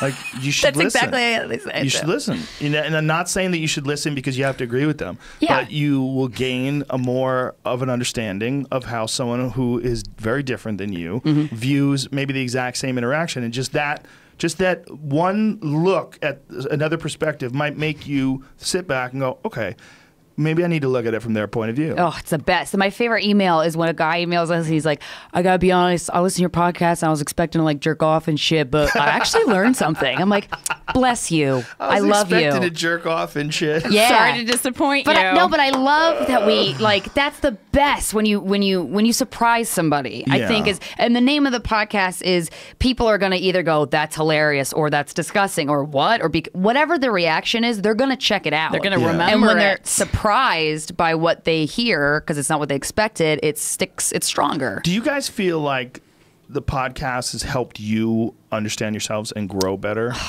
Yes. Yeah, I mean we had no choice but to grow when you're sitting down with people who you've had these intimate relationships, both emotional and sexual with. It's just like holding a mirror up to yourself, and that was the concept. The concept was kind of to do this podcast much like John Cusack and High Fidelity, and just learn about yourself through these people kind of like you. human Yelp reviews. Well, don't you think you also learn about yourself from conversations where you're not looking at your phone, you're not checking the internet, you're not watching television, just sitting there for hours communicating with each other, and that's a lost art. It is, and we forget that the microphones are on. We forget that we're talking all the time. One of the things that's changed for me is I said on the podcast, and that was the first time I ever said it out loud, I was like, I really want to see my boyfriend fuck another woman, and I just want to like masturbate to it. And then Steven edits. He must have been like, yes! Well, he edits the podcast, and he's like, hey, you want to tell me something? I was like, what? The three-way thing? You want to see me? I'm like, oh yeah. And then we've had three ways, and it's brought us closer. And it's so hot. So I have a cuckolding fetish that I didn't even realize I had. It's not cuckolding if you're a girl. Queen. Queen? But That's that what you guys sounds call it? stupid, Sounds so we don't dumb. say it. Who says that? I've never No heard one, that. because it sucks. That's what you type into Pornhub, but it's like, ugh. Really? That's just because it's a chick, but it's Queen, Quean. It's just like queen. It just sounds like Quean. CUCKQUEAN is Queen. Don't Google it. Jamie's got his hand on the come computer on, right it'll now. be fun. I believe you. I believe you. Yes, queen. Well, because I was looking up cuckold, and I'm like, why the fuck can't I get shit? And I'm like, this is all for men. And then a dude emailed me, he's like, just type in Queen, and it's fine. I'm like, oh, okay, thanks. Well, I think the cuckold thing, though, is like guys that are like emasculated. Like some big black dude comes in with a giant hog. Yeah. And Those sends I it to your don't. wife, and you cry in a corner. And And you jerk, that's your lube. Yeah. Your tears. And then one of them was like, at the end of it, the guy came in the other guy's mouth, and I was like, hey. Whoa. Like, Did that he take made you the out of guy- it? That's another category. Well, it wasn't in it in the first place. It was all strictly for research. Right. What's And at the end of it, I was like, who wrote this? And that poor guy that just sits there and pretends. I mean, I guess it's a guy who wanted to suck a dick, and they brought him in. They gave him the script, and he's like, Who okay. wrote this? I need to see these IMDb credits But I was like, immediately. Jesus. But I mean, the thing that they're projecting, like this vision of like this poor guy who's with this hot girl, and he can't control her and he can't satisfy her, but they're together, and then the big black guy comes over and says, sit the fuck in the corner and watch me fuck your woman. And he's like, okay. How many of these have you watched? Just a couple of. Okay. What were you researching? I don't like. People that aren't like me. That's what you typed into Google and it brought up Pornhub cuckold. Yeah, I mean, I don't even know how I got there. I mean, think I don't somebody even- probably Googled it for me and then made me look at it. It was like, I don't even. Orgasm I don't even diversity understand. is what Why you are were. my pants off? This doesn't make any sense. Do you watch a lot of porn? Not a lot. What's that to No. you? What's not a lot? Like once or twice a week. Oh, yeah, that's not a lot at all. Yeah. I think porn's like anything else. You can get obsessed with it. I think Yeah. people get obsessed with all sorts of things. And porn gives you a stimulation, right? And that stimulation is you're watching two people sexually interact with each other, and you can pretend you're there. You can pretend you're doing it. Whatever weird stimulation it is. That like weird thing that you're doing, people will numb themselves with that if they have too much stress, if there's too much going on in their life, and it becomes almost like a drug. Yep. And then after you're done jerking off and you come, you're like, ugh, why was I even doing this? Yeah. What? I'm going to go eat cake. Yeah. And it's just sadness. That can happen too. Yeah. I was looking to say, I feel pretty good after, but I don't consume a ton of porn. Yeah. I was getting too much. I was like, you know what? I'm going to try masturbating into my mind. And it's a lot more work, but it's more rewarding. I love masturbating to my imagination. I got to start masturbating to actual people Yeah. that I know. Like people you know, like truck drivers. I don't Okay, know any buddy, truck look drivers. At me. Look at me. Got it. No. See you later. What were you using if you weren't using real people? Were you like creating beings in your mind? Yeah. The Sims in my head? Yeah. No, just imagining my boyfriend fucking somebody else. Oh, like a okay. real hot chick. Because I'm like, I always think So of hot. other people and normally not my boyfriend. But I've never allowed my brain to like, let's masturbate to like that neighbor guy that we had, our Airbnb. Goddamn. And I did masturbate to him. And it was really fun because I'm like, oh. Sounds like you're playing a new game. I got a new game. It's like Candy Crush. It's on my Yes. phone. It's But really fun. But it's like you can go there in your head and he Right. doesn't know that. So Right. it's cool. you didn't hurt him. You didn't hurt your boyfriend. Right. Yeah, I didn't hurt And anybody. It doesn't seem the same as if you found out that a guy that you know was jerking off to you. I just don't want to find out. But if Yeah. they're doing it, that's okay. Because they It's shouldn't okay. DM you and tell you like so many men do. It's like you keep that to yourself. I don't mind if people jerk off to me, but I should never know about Right, it. but we agree there's a difference between a girl saying that she plays with herself to you versus a guy Oh, yeah. saying that he plays with him, or a Well, girl saying it to a guy is different than a guy saying it to a girl. If a guy came up to me and was like, I jerked off to you once, I'm like, Ugh. no, I don't know. I mean, You it think so? depends. You get excited? It depends If you on were how much swag he had. If you were If attracted to you're him, attracted to probably. him. I mean, and that's this thing that we like to pretend that's not true. But like, Right. it Oh, if he was, Yeah. oh my God, if he was like this hot, sexy guy and he told me that, I'd be like, duh. Well, like that article that I was I Go pulled sit up on Joe's before toilet for a little bit.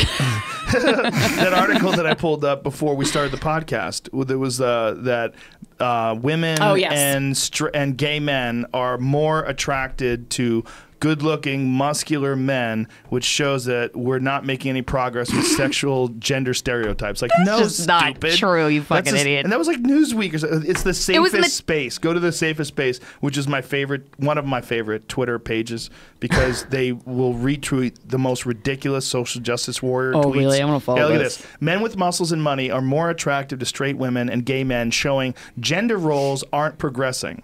It's in tech and science. First of all, it's not tech. That's not- and or it's not science. science. That is goddamn nonsense. Is that by a male Sydney or a female Sydney? I need to know cares? this. I mean, I If care. it's a It's man, he's a tomfoolery. bitch. Right? It matters not. Showing gender roles aren't progressing. Yeah, neither does hot stays hot, stupid. Yeah. You know, it's like if you use a lighter and you burn your skin, it stays hot. Yeah, we're not progressing in our ability to diffuse fire No. with your fucking skin. But the funny thing, like, I mean, success to me, I like it because that means you're driven and you don't sit on your ass all day. No one wants to fuck a lazy person. I mean, and if you do, that's your own thing. But also muscles, nah, I don't like them. You don't like muscles. I was gonna say I was like I wasn't surveyed for that. Yeah, neither was I. I'm not like, ugh, but you know, I'm more attracted to somebody who truly like comedian, like funny. When you're funny, that is so much hotter to me. You could be overweight, you could be underweight, you could be whatever. When you're funny, that's the hot Funny thing. and hardworking. Well, isn't that the thing about what is attractive is that everybody's got their own little thing. I Yeah. mean, there's some pretty standard things, but then Nice teeth. Yeah. Oh, I love nice People that don't eyebrows. smell. But when you Best go, plus. you can go left or right in a bunch of different weird ways, and that's Yeah. kind of one of the cool things about being a person.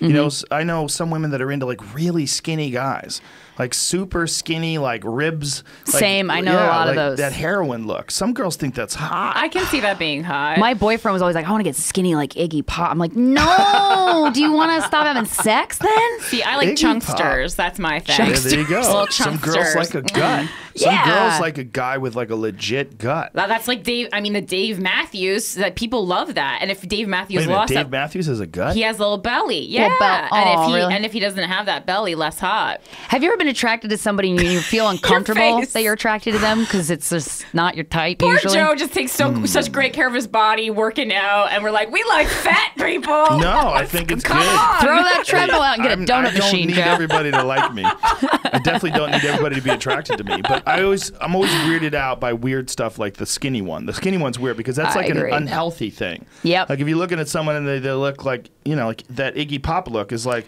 boy, he doesn't look healthy. I could break Drug you. use. I don't know if But he's also- still using drugs and he's still skinny. But it just kind of, I think it maybe stays with you. Yeah. I like a guy that's bigger than me, though, like physically bigger than me. Yeah. Because Right. I like that. Because then In when you case hug wolves me. attack, exactly. you can grab the wolf. There's Iggy. Well, Iggy looks pretty goddamn right. good right there. Ooh, hello. I've seen Kinda skinnier jacked. people. I'm on board. Yeah. Actually, Iggy's not a Steven, I good take that example, back. 'cause he's got some muscles. And he did a Yeah. song with Yeah. Kesha. That's Iggy I'm as an wet. old man, too. I mean, Yeah, that's he impressive. might be 60 years old there. Damn, dude. For real. No, old Like, man. yeah, that's him young. Okay, He's that's a getting little. hotter. Yeah. Men get so much hotter as they get older. We're so weird. I do think though there are some women though that just are so. We went to this summit that was like a lot of females. It was just female speakers, but like Glamour chicks, Women of the Year Summit. Yeah, Holla. like chicks doing rad shit, right? And this Right. woman, Sheila Nevins, who's the head of documentaries at HBO. I've never heard of her. She is the sexiest woman I've ever seen. Her style and her confidence is she's very graceful, but then she's like, just because you're a woman doesn't mean you're good at shit. And like she just is she has this realisticness to her that I'm like, you are so sexy. Yeah, the I don't give a fuckedness that's only a woman over 50 can have. Yeah. Ugh, The beautiful. I don't give a fuckedness. Yes. Yeah. Good word. But in a way that, because I think sometimes young women use like, I don't give a fuck, but like you give so many Like- fucks. Right. And there's, when you truly don't give a fuck, you don't need to announce that you don't give any fucks. It's like the person posting the most pictures of the relationship is in the one in the worst relationship. Like Yeah. when you got to say it. It's sort of like really depressing strippers always have Instagram pages that have a lot of like inspirational quotes. Memes. Yeah, a lot of memes. Yeah, a lot of memes like, you know. I get so depressed at strip clubs. Like I really can't handle it. I love strip clubs. I love a hot chick dancing on me with her titties in my face. Oh, I fucking love I just it. want to cry every time. How did you so guys soft. become friends? You're I so don't know. polar opposite. It's we have interesting. nothing in common. Except our sense of humor. That's what it is. We like laughing at dark shit. Like laughing at something that's real fucked up is the best feeling ever to me. It's the same relationship I had with my brother. We're polar opposites, except we share a sense of humor, and I love that. He's one of my favorite people in the whole world. So Yeah, I mean, you don't have to be the same.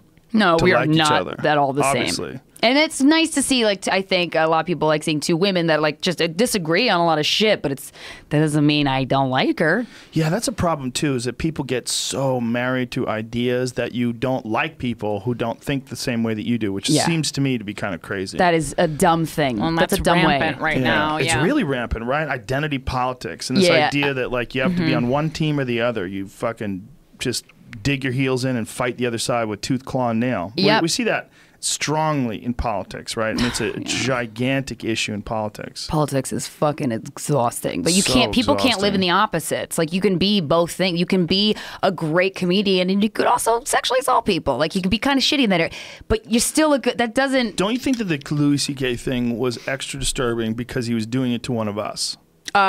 Yeah. He wasn't just doing it. He wasn't just saying, "Hey, girl, stay still while I jerk off in front of you," which is gross.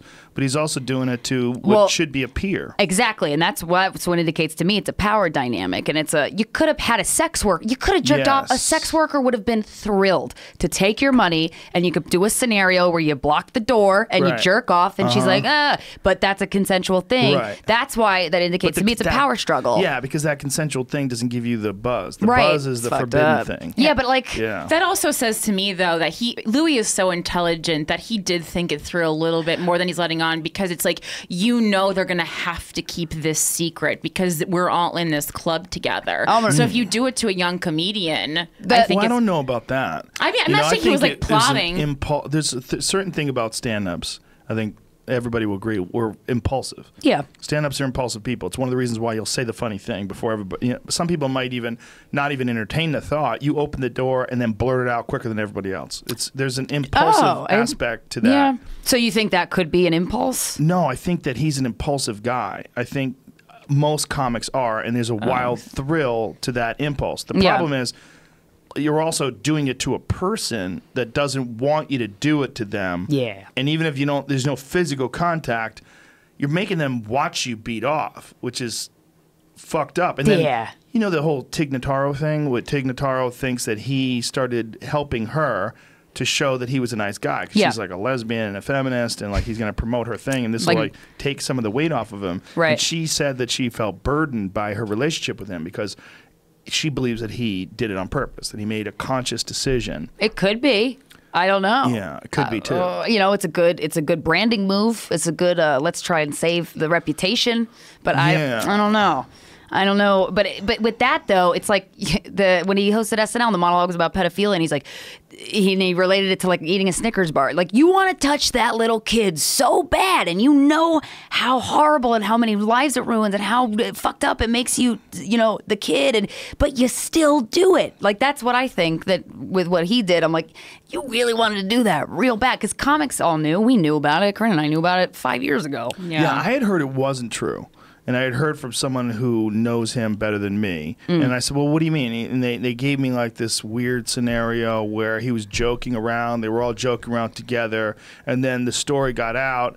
And, like he like pulled his dick out like as a joke. And everyone was laughing. And it was like he was being silly. And then the real story came out. But I think... Yeah.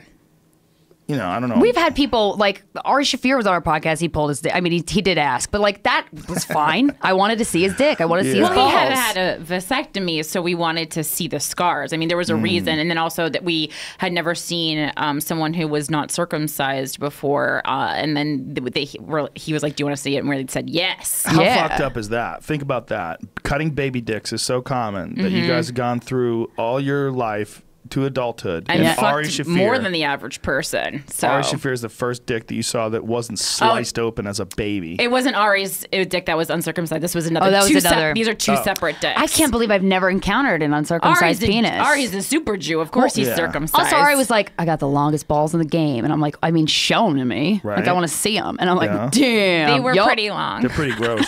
You've seen them too? Grapefruit in an old lady's pantyhose.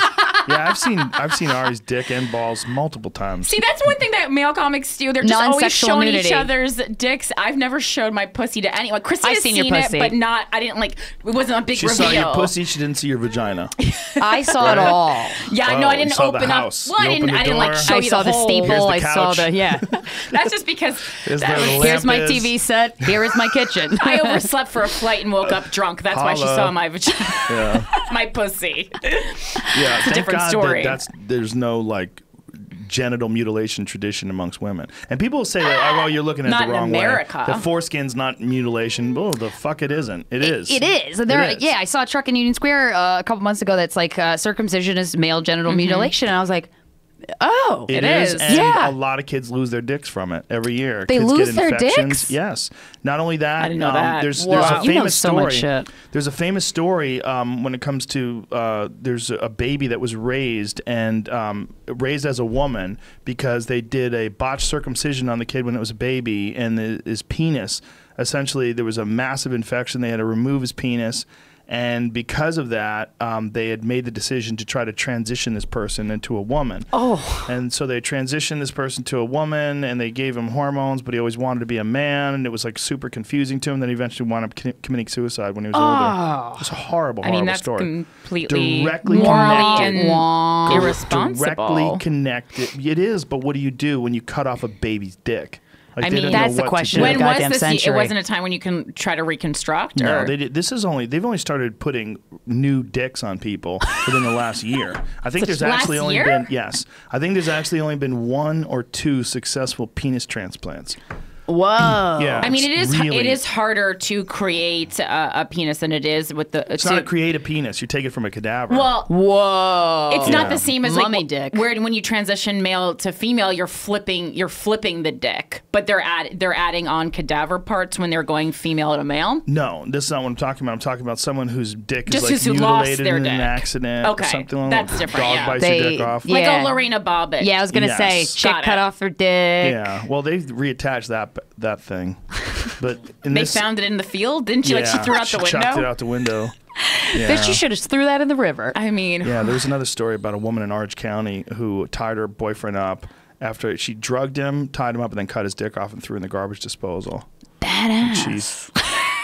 She's in jail the rest of her life. She should be, though. Rightly so. Yeah. Yeah. Badass, but would you say that if a guy did that to a girl? No, I'd be like, that's horrible. Right. I have a bit about like... lost his penis during circumcision 17 years ago, undergoes world's 3rd successful penis transplant, but there's a color discrepancy that surgeons will fix with tattooing. Ooh. I mean, all right, you got a penis transplant. I wouldn't have complained about the color. It's crazy. It's so goddamn crazy that people lose their dicks because of circumcision. And then when it's not totally common. I mean, it's rare, but it happens. When you're a cadaver who gets your dick taken off to put on another person, is that the when you check the box on your driver's license to donate your organs? Like it's all up for grabs? Like, I guess, yeah. Wow. I mean, yeah, I'll just put that out there. If I die, take my dick. Go ahead. You're so That's sweet. really nice of you. The thing is, it's probably really hard to get it to work, right? To get all. I mean, it's such a complicated organ. There's so much going on in there as far as all these different connections, and apparently the operation takes forever. It's a long, crazy operation. Yeah. Dick and balls are so mystical to me. Like when the balls, you ever stare at your balls and they just like, it's like there's an alien in it. It's like they just move like an octopus or something. They're like definitely weird. It's so weird. The movement the first time I gave a hand job though did surprise me. Of the balls? No, the shaft. I didn't realize it was gonna like move with me. Oh, the skin was gonna go with Yeah, you? I was like, how cool is this? But I didn't say that out loud. But I definitely thought it. Wait, the skin moves with you? Yeah, where it's like, so I thought I was actually just gonna be like sliding my hand up and down, but there was a little give there. A little give. I thought that was think I've been so giving handies wrong, you guys. cool. Oh, I thought it. Okay, well, I'm going to revisit that later. Does your boyfriend have a dick? He does have a dick. Well, he did say, oh, God, our first three-way, this girl gave him a ninja blowjob. Like, it was so impressive. He came right away, and I've sucked his dick many times, still do. That doesn't happen. And I was in the corner going, huh. Okay. You were in the corner. Well, I mean, of the bed. I was next to him. But, you know, I was like, oh, word?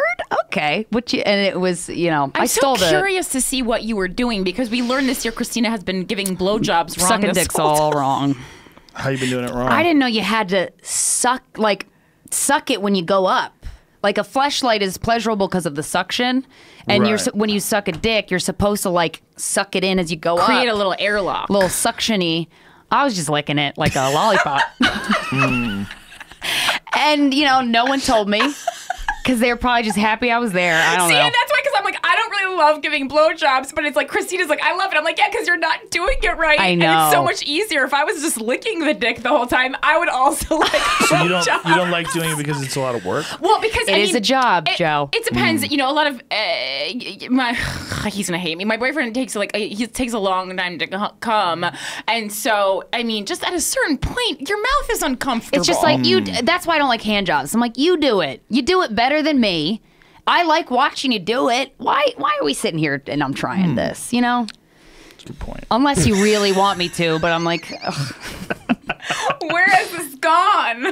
Where has this Are gone? you comfortable talking about sex stuff? Sure. Or are you? Yeah, sure. Yeah? Yeah. Do you have sex toys? Do you use sex toys? No. Oh. No. But okay. I used to have the Fleshlight was one of the sponsors, the earliest sponsor of the podcast. Well, but you didn't? Did you use it? Yeah, back then. Okay, so that's a sex anymore, toy. But yeah, those My are great. boyfriend doesn't use them anyway.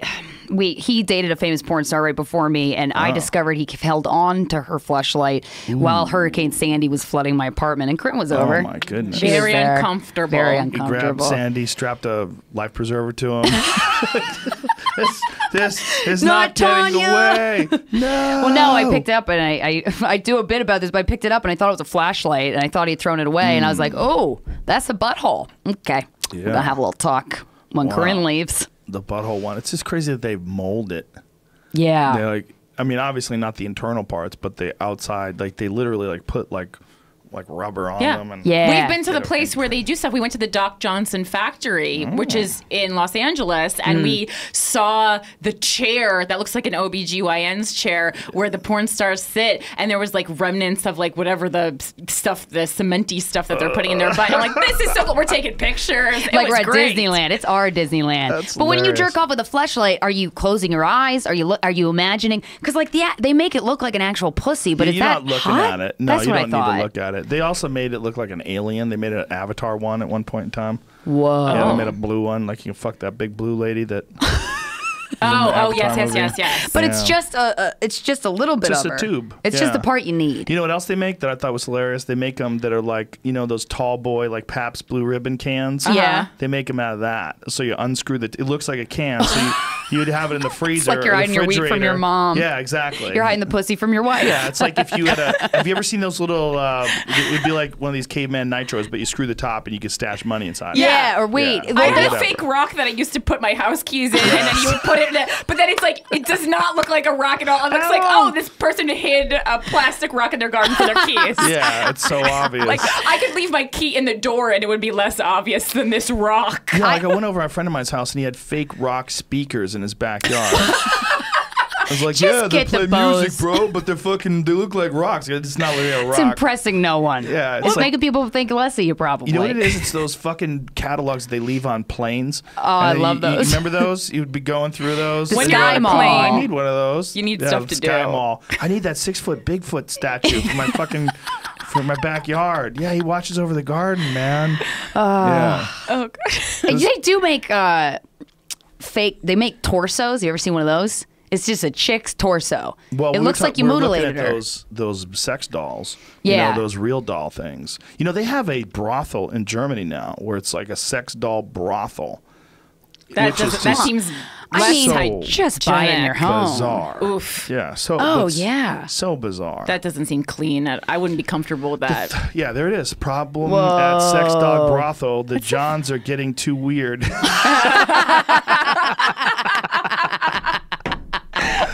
It's like, we You were could hoping say that normal again. people would come in and beat off into the same hole. Wow. And I mean, would you ever fuck a sex doll? For their story. Really? So I could talk about it on the podcast. Really? I would fuck a look, sex doll. I would fuck a here's the sex thing, doll I'm not for s- myself. I'm not stupid, so I wouldn't think it's a real person. It's No, like, there's a I don't big difference think- between beating off and then, like, when you're going so far that you're fucking this rubber thing, pretending it's a person, you're taking it to a totally different place. You are, yeah. Like, you're not in a fantasy land where you're masturbating or watching porn and But when thinking. you watch porn, aren't you thinking? Aren't guys when they watch porn thinking like there she's sucking my dick? Sort of. Like, what do you but think when you no, watch porn? You're just thinking that the activity is exciting. Like the activity you're of seeing. of That's someone it? sucking a dick is exciting. Oh. And then See- you would like it if they were doing it to you, but you're not thinking, oh, she's doing it to me, because you're not. Oh, you're not? You're not stupid. You know Yeah, that but you're it's- not there. Suspension of disbelief. Yeah. It's like when you see a movie. Like Right, you know but you're if- at a theater, but but if you're like holding on to some cold rubber and you got her cold rubber feet in the air. And you're having sex with a cold Well, rubber pussy. yeah. Oh, that was the other thing the guy told me that I wrote that article and I was going back and forth with him. The guy who had the relationship with he said he puts her in the tub. He fills the tub up with hot water Why? to heat up the temperature of the body. Oh, I mean, that seems That like a good makes idea. sense. Yeah, it does Also seem like a good feels idea. real but it's just murdery, but so weird. it is very strange. I don't want to go over to his house, but he's not hurting anyone. What do you guys think? Like, if there is do you know what CRISPR is? It's the drawer in the bottom of your fridge where you put your veggies. Probably not though. Yes and no. It is that, but it's also a new thing that they're allowing. They're starting to experiment with this new method of altering DNA. They're figuring out a way to do it with non-viable human embryos, and they're starting to do it with humans now that are alive. And a guy was recently one of the first people to be injected with DNA from CRISPR. And as CRISPR gets more and more complex and more effective, they think in the future you're not only going to be able to pick like what happens to your children, like what your children are, what they look like, what traits they have and don't have. You're literally going to have like a laundry list of things that you could pick and choose, but you might be able to do it to yourself. Like they might be able to accelerate the actual capabilities of this technology to the point where you could take you and you'd say, I want to be a 6'3" black woman. And then they shoot this stuff inside of you, and then over the course of like however long it takes to alter your body, this is all speculative because this guy was just the first guy ever this recent guy. See if you can find that.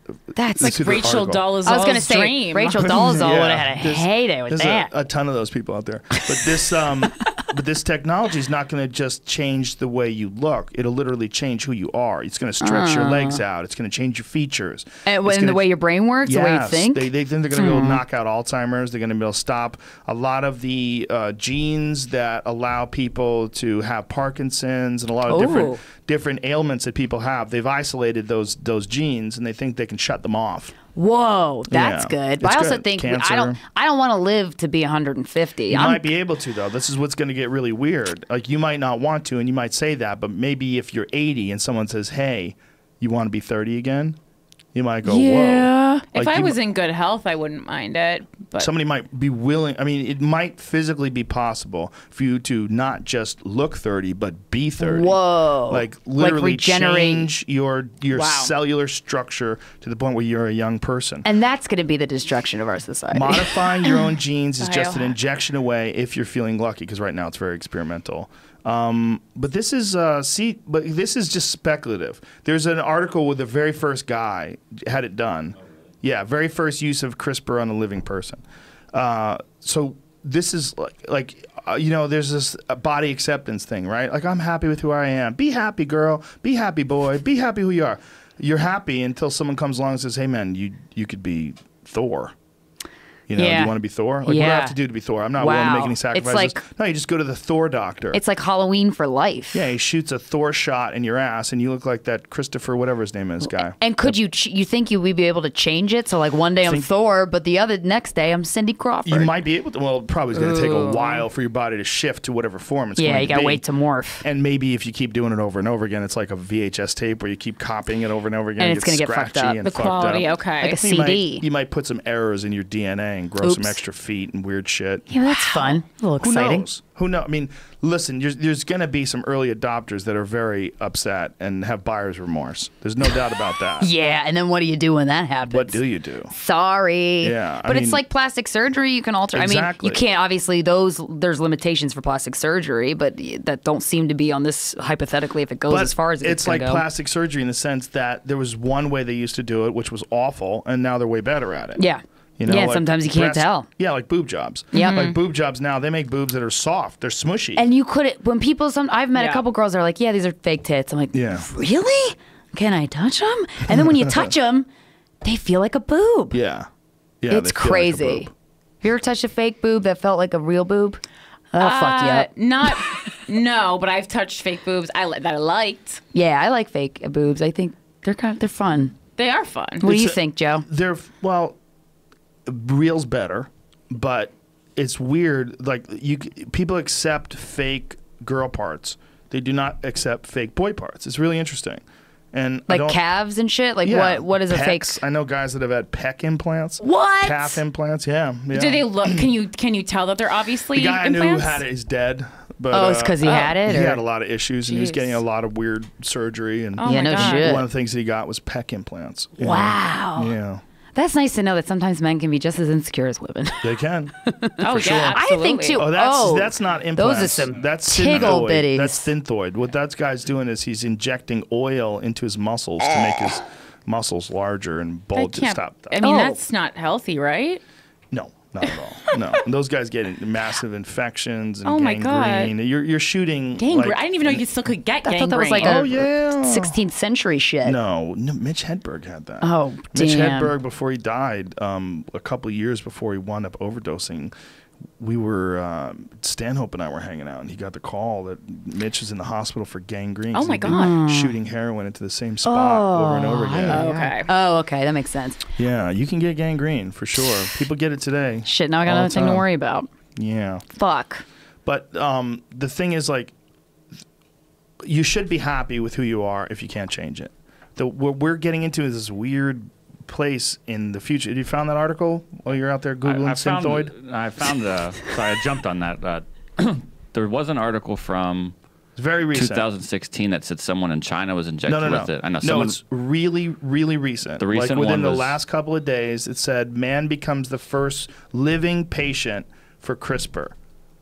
They injected CRISPR DNA. Within the last week or two. I know, that article, I'm typing that in, it says it's from 2016. And the recent one says there's 20 embryos that got Just add injected. to the Google search really recent. Really, really recent. Have you ever heard of poop enemas? Yeah. I found Those it. are You interesting. found it? Found the guy? Okay, here it is. What? Adam? You take other poop people's enemas. poop. Yeah, here it is. Genes altered inside a person for the first time ever. This is it. Exactly.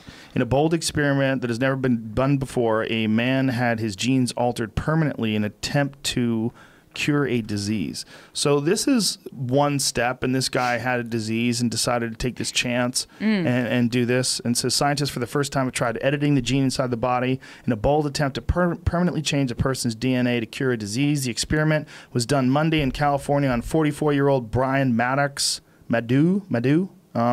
Through an IV, he received billions of copies of a corrective gene and genetic tool to cut his DNA in a precise spot.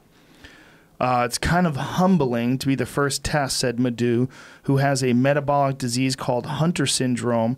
I'm willing to take the risk. Hopefully it will help me and other people. Well, good for that guy for being the first guy to take that chance, because that's one of the things that they need is they need someone who's... People willing. Yeah, and he, like I said, as an early adopter, they'll learn from him and maybe be able to improve it. But the point is, this is happening at an incredible pace. CRISPR was just discovered a few years ago. Damn, that's exciting. There's a great Radiolab podcast on it. It's spelled CRISPR, I think it is. I don't think it has an E in it. But if you look up the Radiolab podcast, it is fucking phenomenal. Damn. And it's crazy when they explain how they discovered this and what the implications are. I got to tell my mom about that. She's got so many health things, and neurological, and every doctor who's ever encountered her is like, I don't know. Wow. Sorry. And she's like, really? Was she around like any sort of environmental stuff? Yeah. No, the only thing she's pretty sure she had Lyme's disease, and she didn't know I have Lyme's disease. But that stuff's bad. I got the bullseye right away, and I got the antibiotics. Now they give you 2 weeks of antibiotics. I only had 10 days at the time, so I feel like maybe I need to go back. But I have a very sensitive stomach, and that's all. That's all I have. Lyme disease is a motherfucker. It can it's so fuck scary. you up. Yeah, and it doesn't. It's getting worse and worse and worse. Yeah, it can spreading. Yeah, it's not good. But I read something like 60% of the ticks in the upper Hudson Valley have Lyme disease. Oh, Jesus. Yeah, something insane like that. Yeah, it's really high levels. And it's all over the East Coast. And, for a long time, doctors didn't even know what the fuck it was. Oh, yeah. But I'm pretty sure because it's neurological for her. Yes. All of her shit's neurological. And she has an arachnoid cyst in the base of her stem that they didn't know if it was there when she was born. And arachnoid cyst? Arachnoid cyst, yeah. It's just like a spider cyst? Kind of. It's like a big ball, and then it like wraps around the base of her skull and the top of her spinal cord. Yeah. And they think she just got diagnosed with dementia, and they think that possibly draining it would do something, but they don't know. But then she just got half of her intestines taken out. She's one of the 3% of people who gets Bell's palsy and it doesn't go back. Oh, God. And she's a lot of people get Bell's palsies from Lyme disease. Oh, yes. Yeah. I remember reading that because I didn't know you could get Bell's palsy and then it goes back to normal. And it's more common. It's like 97% chance your face is going to go back to normal, the atrophy that happened. Wow. A friend of mine's son got it. He was really young, and they brought him. His son got Lyme disease, and he brought the son to the doctor, and the doctor didn't think it was Lyme disease, and then finally the kid had Bell's palsy, and that's when they realized, and then they started giving him like the serious antibiotics, and the son was very young too. I think he was only 4 at the time. Oh, man. Yeah, intense. She had a stroke though when she gave birth to my brother. My older brother was her first kid, and then after that was when the Bell's palsy happened. So I'm like, I guess it's connected to that. She's like a walking health question. She's a phenomenon. Yeah, she is. She is. CRISPR.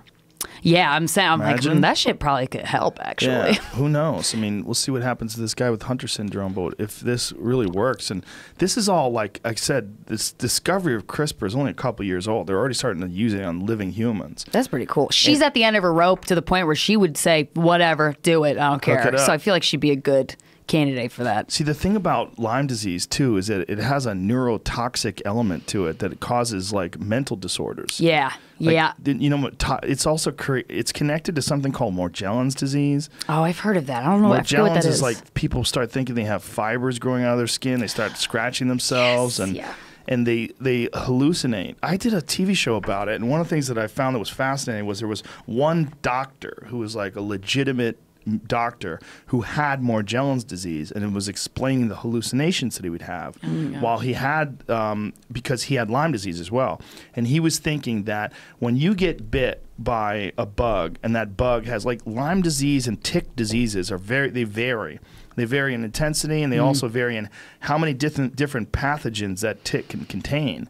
And so the way he was describing it to me, he's like, you're talking about one symptom, like something that happens to you when you have a host of different pathogens. And he said some of those pathogens, he believes, contain neurotoxic elements that causes people to hallucinate. And one of those hallucinations is they think that things are growing out of their skin. And they start scratching themselves. And he was seeing it on his eyeball. He was saying he would look in the mirror and he would see something crawling across his eyeball that he knew wasn't really there. Fuck, and because he was so smart and because he was a doctor, he was recognizing, like, okay, my brain is malfunctioning. I've got a real issue here, and the toxic element of this fucking Lyme disease is spreading through his body, and don't succumb to it. Yeah, and so Morgellons is like widely dismissed by a lot of medical practitioners as being a psychosomatic disorder. They think that people are just crazy and they're hallucinating. But he's saying yes, but if you look into that, they almost all have Lyme disease. He's saying it is connected, and people are missing this connection. Yeah,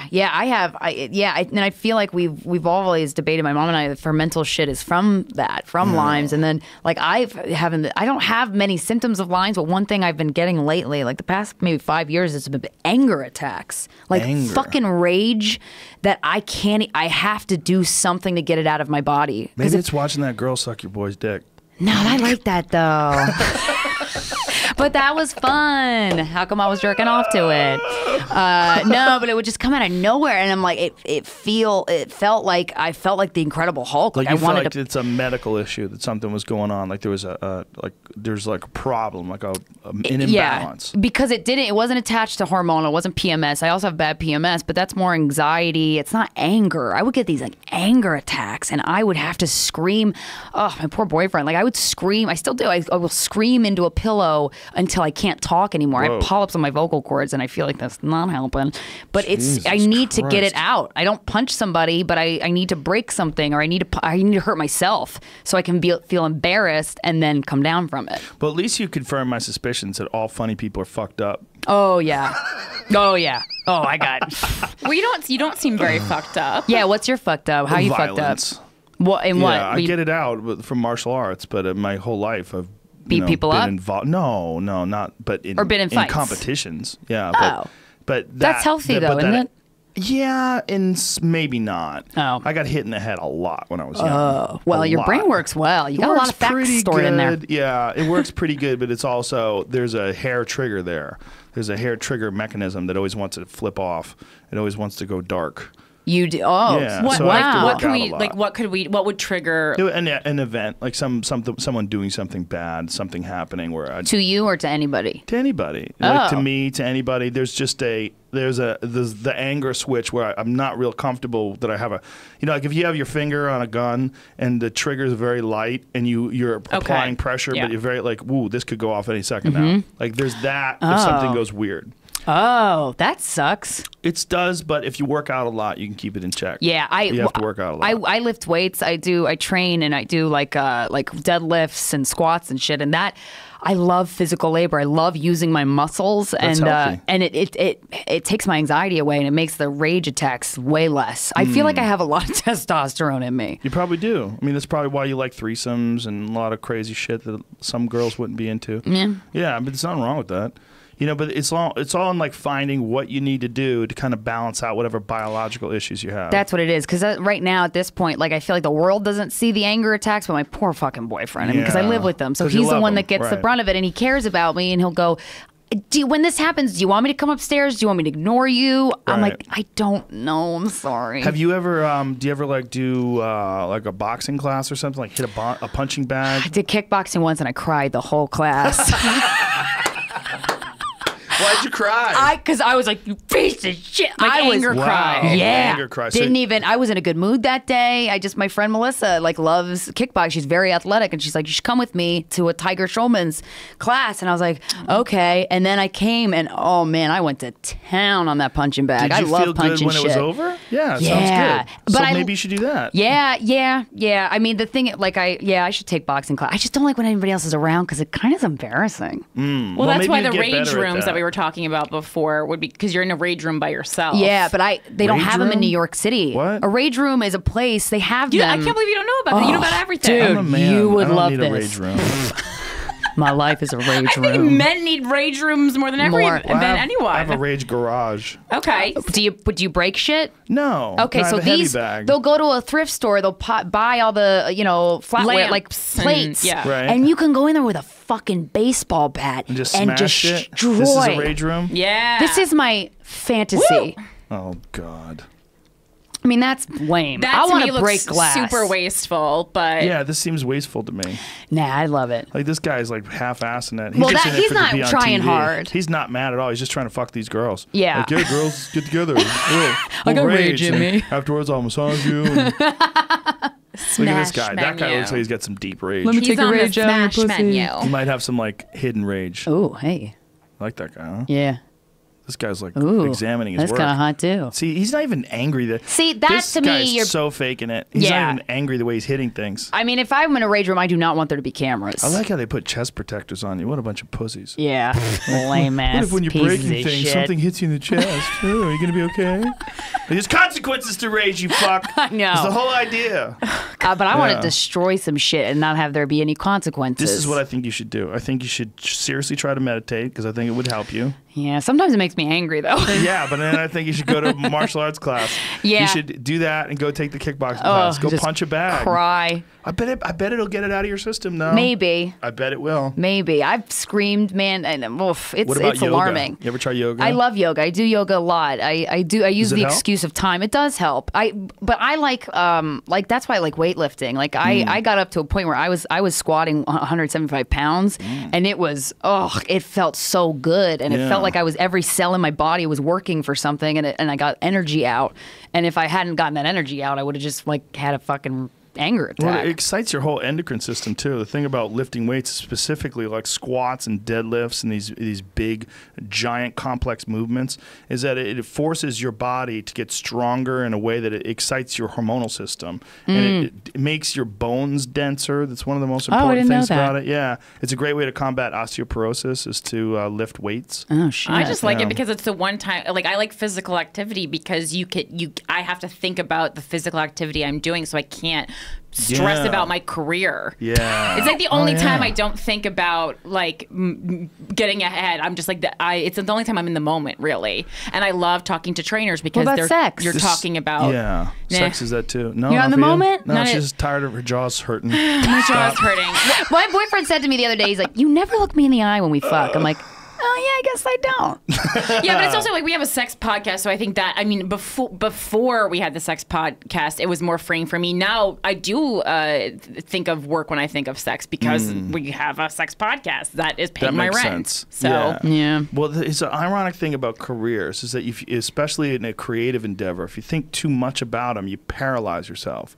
Yeah. Like you paralyze the creativity because you're thinking about advancement and getting ahead and success instead of thinking about creative ideas. Like Well- you can definitely like have too much of one or the other. I mean, you can Yeah. only think about creative and never get your career online because you just never figure out how to monetize things. And don't put pressure on the idea. Like when guys we fucked, it just came out of like, "Oh, let's just do this. We did, Yeah. and I was nervous to do it because the name was so brash, and I knew it was good, but I'm like, damn, my mom's gonna find out, and I was worried about that. I hid it from her for 2 years successfully. That's But hilarious. It started getting too big though. But we honestly, both of us were like, no one's gonna listen to this shit. No one's gonna listen to me talk about my pussy. So might as well just talk about it and not care. And then people listen. That's the way podcasts evolve the best. Yeah. Like when I first started doing it, me and my friend Brian, we just started fucking around with a laptop. Yeah, Red Band, right? Yeah, we just yeah. set up a laptop and we're doing it on Ustream, and we didn't even have it uploaded to iTunes. Yeah. We're just doing this live streaming thing, and then people would ask questions, and there was like 200 people watching,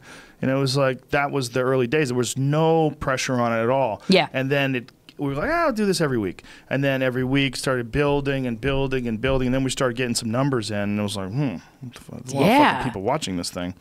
And then it got weird, you know? Well, it's cool because like doing your podcast, you could do every fucking late night show on television and you reach more people because podcasts, you can hear it anywhere there's internet in the world, you can get access to it. Yeah. That's so powerful. There's definitely that. And there's also no one's interrupting you. No one's telling you what to talk about. Like, think about some of the fucked up shit we've said in the last couple hours. right.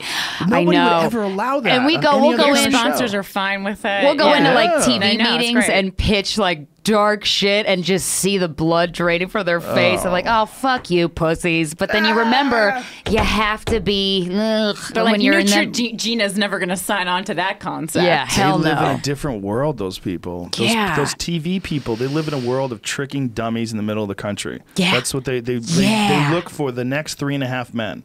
Like, what can I get? What can I need a Big Bang Theory to shove down these morons' throats. Right. They were really open about it, though. Like, a lot of concepts we pitched, they're like, yeah, but the middle of the country, they're not going to like that. Like, I fuck them. Why do I want them to like me? And there's a lot of great people in the middle of the country now, too. This is the weird thing about the middle of the country. It doesn't exist anymore because the middle of the country has the internet, too. Yeah. So, like, ignorance is, I mean, there's going to be pockets of ignorance no matter what you do. And we found that out in Charlottesville. Like, that was a big, like, shocker for a lot of people. They didn't know that there's still people with fucking tiki torches walking down the street talking about the land of our fathers and all this goofy shit. But you're finding more and more people. Like, if you tour, you can go to places like Kansas City. You run into a fucking shitload of cool people. Dude, we were in Spokane. We had a gig in Spokane. Washington is awesome, though. But we've been to Indianapolis, Ohio, Minnesota, Indianapolis Dallas. is great. And Salt Lake City. I really love. Did That's you a say Dallas? city. Texas? Texas is awesome. Our live show is very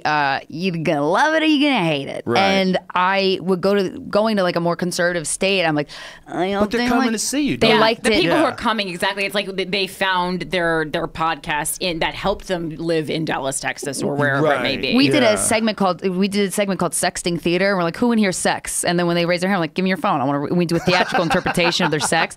The raunchiest one, I didn't even want to read it. I was blushing. Was in Dallas. Yeah. This guy's talking about sucking a fart out of someone's butt. It was our first gay man, so of course he was much better than any of the everybody. women. But I was like, that's impressive and unexpected. You were on board with the fart sucking until you heard it was a man. I wasn't on board. I was trying to take it all in, and then you hit me with gay man, and it went even further. So much. It was all. You never suck a fart out of a butt, Joe? No, I Prude. haven't. I've missed that part of my life. No, me Wait, either. have you licked just a butt? Experiences, of course. Yeah. Have you ever your butthole licked? Yes. Finger in the butt? No, not that one. Why not? You have really a prostate. There's a lot of shit in there. You don't do it after you've eaten a burrito. I agree with you. No, okay, wait. I don't want to lick. I'm going to give you a homework assignment. I don't want to lick There a is straight a man's thing. butt. Take it for the girl with a bullet for a ring. That's where bullets belong, on jewelry. But everyone thinks it's a cocaine vial. I'm like, oh, that's a good point. I never thought of that. It could be. But and then a P-spot stimulator. So your prostate is your G-spot. Oh, I know about all that. And you just put it in, and then it's not ram it. You just put it in, you have sex, or you put it in, you jerk off. When I hear men talk about like they love women when a woman comes, it's so hot to them. I've never experienced that with men because they're always like, ugh! But this thing, I'm telling you. How's that go again? I'm surprised I could reenact that so many times I've seen it. Yeah, but when they have when my boyfriend has the Anerosin is the product that we use. The what? Aneros, Neros. What is that? It's a prostate stimulator, P-spot stimulator. It's a rod you shove in there. Yeah, it's not as. It's more like gently glide finger? with. But wasn't it shaped like this? Thumb. Yeah, it's shaped like it's not that big. It's not intimidatingly big. Okay. And you put it in and we have sex. Like the a baby orgasm. Dick. Yes, like a curved baby dick. You ruined that. No, it's like a mini dildo for your butthole. We were all having a nice time. No, and then you have sex. So you do what you're gonna do anyway. Right. And the orgasm for the guy is so much more intense to the point where I'm like, that's the hottest thing I've ever seen. The hottest thing I've ever seen.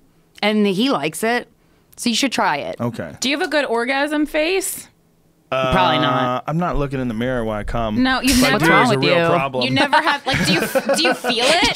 Jerk off in front of the mirror. Yeah, just like look at yourself. Angry or sad? You got to pick right before you come. That would make me dry for ages. Or not? The new Trident series. Yeah. Oh. Wow. Well, ours it looks are like sperm. The one we use is black. I don't suggest getting a white one because when you pull it out. Yeah, it's got poop all over it. Oh, not always, but Not also. always. It's like checking the oil. I hate to end this podcast on this note, but I do have to wrap this bitch up. No, this is perfect. Perfect. Leave them wanting more. And Listen, you guys are really fun. Like I said many times before, I think you guys, you proved to me that you don't have to be like a famous person to have a very successful podcast. And people kept saying that to me, like, oh, it's oversaturated. You can't. I go like, bullshit. And I always say, what about guys we fucked? I go, those girls came out of nowhere. They're always top 10. I go, they're kicking ass, and they're just good. They flow together. They're having fun together. Thank you. It's great. Every time you mention us, man, the spike, and it's really, you are powerful. You really got a powerful. But you're the top podcast like all the time. Always. One time we were above you in Canada, and everyone freaked out and they emailed us, and they were like, holy shit. And I just felt like we are not worthy. Oh my God. But we appreciate it. It's nice to earn somebody's respect that you respect. And it's because you have something that's good. I appreciate you guys too. And I appreciate the fact that you guys are really good at being yourselves. You know, and I think that I'm a professional. Yeah, that's fucking you have rare, a huge point though, because that's what half of our book is about that just me professionally being me. That's it. That's all I'm offering. But isn't it amazing that in itself is incredibly rare? It makes me sad, but yes. But it shouldn't make you sad because I think it's going to be less rare in the future. People can change it. I hope so. I think human beings, and I think our culture is evolving. Like we were talking about, like the social climate that's happening and how many things are going on right now, and words that people are not supposed to use anymore, and things that people used to think of as being commonplace are now thought of as being problematic. There's a lot going on exciting. Right now. It does feel like there's a shift. I feel it. I think. And along with things like this CRISPR technology and a bunch of other probably unforeseen technologies that are being worked on right now as we speak, I think some weird shit is going down. Man, in 40 years, we're all going to be like basketball players and shit. It's going to be fun. We're going to be aliens. I would do that. I would choose that CRISPR. Would you? Would you go with the big gray head and the black eyes and that's hack. That's hack. That's a hack alien. Yeah, that's a hack alien. What kind of alien would you like? Big old titties. Like an octopus. Be an octopus with and big my titties. pussy can kill people. Yeah, Number teeth. one, I would be purple and metallic. Those are aesthetically. I would choose your pussy that. could be like that chess monster from Thing. Oh, you Thing. You could put your pussy on your chest. Yeah. You might have more control over your pussy if you could just wham it down on things. Ugh, I wish. Right? Like I could just put it. Like it could just like. And on that note. Thank you, ladies. You Thank guys are awesome. Thank you. Thank you so much for having us. Guys, we fucked. You can get it on iTunes and elsewhere. Twitters. Philanthropy gal. Krystyna Hutch with 2 eyes. That's it. Goodbye, everybody. That was so much fun.